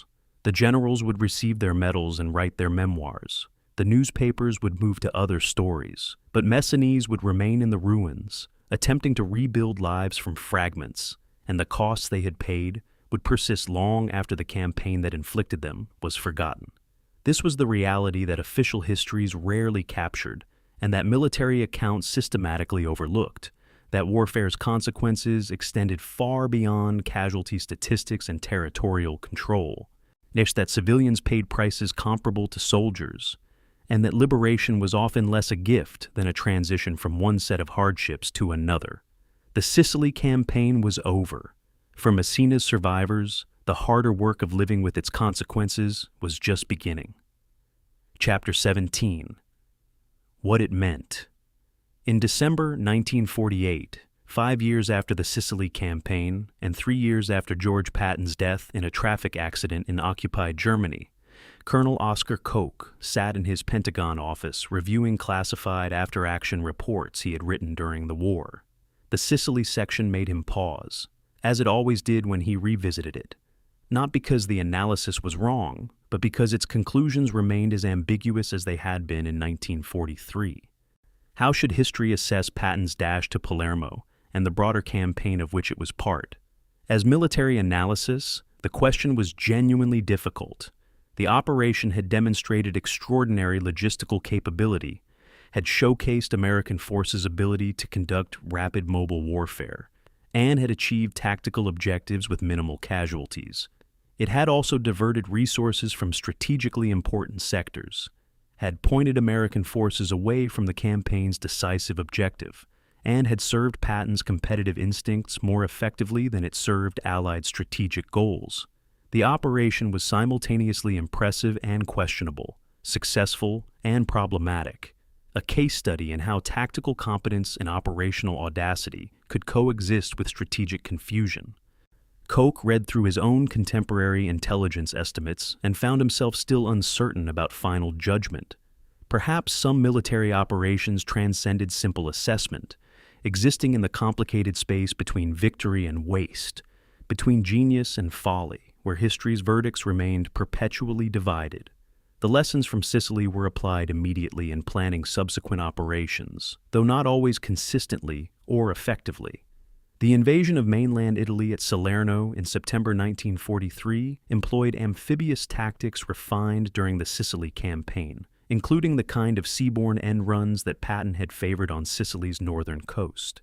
The results at Salerno were mixed, in the landings achieving surprise, but the beachhead nearly being overrun by German counterattacks that were more coordinated and more violent than anything encountered in Sicily. The Italian campaign that followed Sicily's conquest would last 20 months rather than the weeks some optimists had predicted, demonstrating that conquering an island was fundamentally different from fighting up a peninsula against defenders who could not be outflanked by seaborne maneuver. The Germans applied lessons learned in Sicily about delaying tactics and elastic defense, creating a series of fortified lines across Italy that would cost Allied forces dearly to penetrate. And the slapping incidents that had occurred during the Sicily campaign became public knowledge in November 1943, when radio correspondent Drew Pearson broadcast the story despite attempts to suppress it. The public reaction was intense and largely negative, editorial pages condemning Patton's behavior and questioning whether such a man should command American troops. Eisenhower was forced to defend his earlier decision to retain Patton despite the misconduct, arguing that Patton's military value outweighed his character flaws, and that winning the war required using the best commanders available, even when they were imperfect human beings. The controversy effectively sidelined Patton from the Italian campaign. He spent months in England planning operations he would not lead, while other generals commanded the forces fighting up the Italian peninsula. The arc from Sicily's triumph to public disgrace to eventual rehabilitation was swift and dramatic, demonstrating how quickly military reputations could rise and fall based on factors beyond battlefield performance. The D-Day invasion of Normandy on June 6, 1944, proceeded without Patton in a command role, one of the war's supreme ironies given his lifelong focus on preparing for exactly that kind of operation. Bradley, Patton's former subordinate, commanded American ground forces during the initial assault, a reversal of their Sicily roles that Patton found humiliating. Patton had been relegated to commanding a phantom army as part of Allied deception operations, and his reputation for aggressiveness being weaponized to convince Germans that the main invasion would come at Pas de Calais rather than Normandy. The deception worked brilliantly, but for Patton, it meant watching the war's greatest amphibious operation from the sidelines while others claimed glory he believed should have been his. The Sicily campaign's success had made him famous. The slapping incidents had nearly destroyed him, and now he was being used as bait in a strategic deception rather than leading troops in combat. Patton's redemption came in August 1944 when he finally received command of Third Army and led the spectacular breakout from Normandy across France. The dash across France employed everything Patton had theorized about mobile warfare, and everything American forces had learned about armored exploitation during the Sicily campaign. Third Army's rapid advances, capturing territory at rates measured in dozens of miles per day, vindicated Patton's aggressive command style and demonstrated that American forces under proper leadership could match or exceed the German blitzkrieg that had shocked the world in 1940. The success in France rehabilitated Patton's reputation and restored him to the pantheon of great American commanders, though the shadow of the slapping incidents never entirely disappeared from his public image. The historiographical debates about Sicily began almost immediately after the campaign concluded and have continued in various forms through subsequent decades. The official U.S. Army Historical Assessment, written in the 1950s with access to both American and captured German records, concluded that the western drive to Palermo had probably prolonged the Sicily campaign by diverting resources that could have supported a concentrated drive toward Messina. The assessment noted that if American forces had supported British operations in the eastern sectors rather than striking independently for Palermo, the combined pressure might have prevented or reduced German evacuation. But the same assessment acknowledged that this conclusion assumed coordination that did not exist in Allied command structures, that assuming Montgomery and Patton could have cooperated effectively was itself questionable, and that the Western Drive's political and morale effects might have justified it regardless of immediate military results. The official history managed to be both critical and defensive, reaching conclusions that satisfied no one completely. German assessments of the Sicily campaign, drawn from post-war interviews with commanders including Kesselring and Hube, credited Allied forces with effective amphibious operations and material superiority, while noting significant operational failures. The German view was that Allied air and naval superiority should have made the Messina evacuation impossible, that the failure to prevent German withdrawal represented a major Allied mistake, and that better coordination between American and British forces would have created intolerable pressure on German defenders. Hube's memoirs noted that the Western Drive to Palermo had been a gift to German defenders, removing American pressure from strategically important sectors during a critical period when concentrated Allied attacks might have disrupted German plans. The German professional assessment was both respectful of Allied tactical capabilities and dismissive of Allied operational art, a judgment that reflected Wehrmacht confidence in its own superiority, even in defeat. The political consequences of Sicily's conquest extended well beyond the island itself. Mussolini's overthrow in July 1943 was partly caused by the invasion's success and the clear demonstration that Italy could not defend its own territory. The Italian armistice in September 1943, while not directly caused by Sicily's fall, was made inevitable by it. The campaign demonstrated that Allied forces could conduct large-scale amphibious operations successfully, providing confidence for planning the Normandy invasion. It tested coalition command structures under combat conditions, revealing both the possibilities and the limitations of British-American military cooperation. These political and strategic effects were real and significant, even if the campaign's operational execution was flawed in important respects. The long-term military careers of Sicily's principal commanders were shaped by the campaign in ways both obvious and subtle. Patton's fame and his humiliation both stemmed from Sicily, and his subsequent career was forever marked by events on the island. Bradley emerged from Sicily as Eisenhower's preferred ground commander, his methodical competence contrasting favorably with Patton's volatile brilliance and making him the safer choice for high responsibility. Montgomery's reputation suffered less from Sicily than from subsequent operations, but the campaign contributed to American perception that British generals were overcautious and unwilling to accept casualties for decisive results. Alexander's command style, permissive to the point of dysfunction, was revealed as inadequate for controlling strong-willed subordinates like Montgomery and Patton. These command relationships and reputations would influence Allied operations through the war's remainder. The soldiers who fought the Sicily campaign and survived to see the war's end carried their own assessments, simpler and more personal than professional military analyses. They had done what was asked of them, had fought in difficult terrain against capable enemies, had taken casualties and inflicted them, and had conquered the island they had been sent to conquer.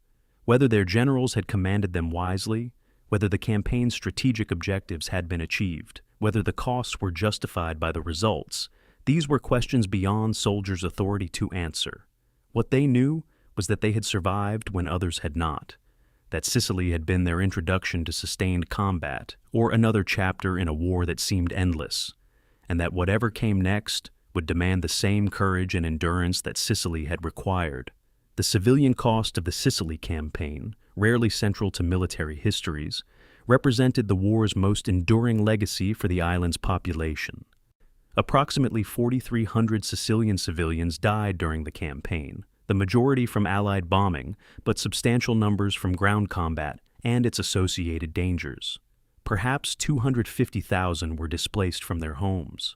Infrastructure damage would require years to repair, and economic disruption would persist long after physical reconstruction was complete. The campaign that military histories recorded as lasting 38 days created consequences that Sicilian civilians would experience for decades.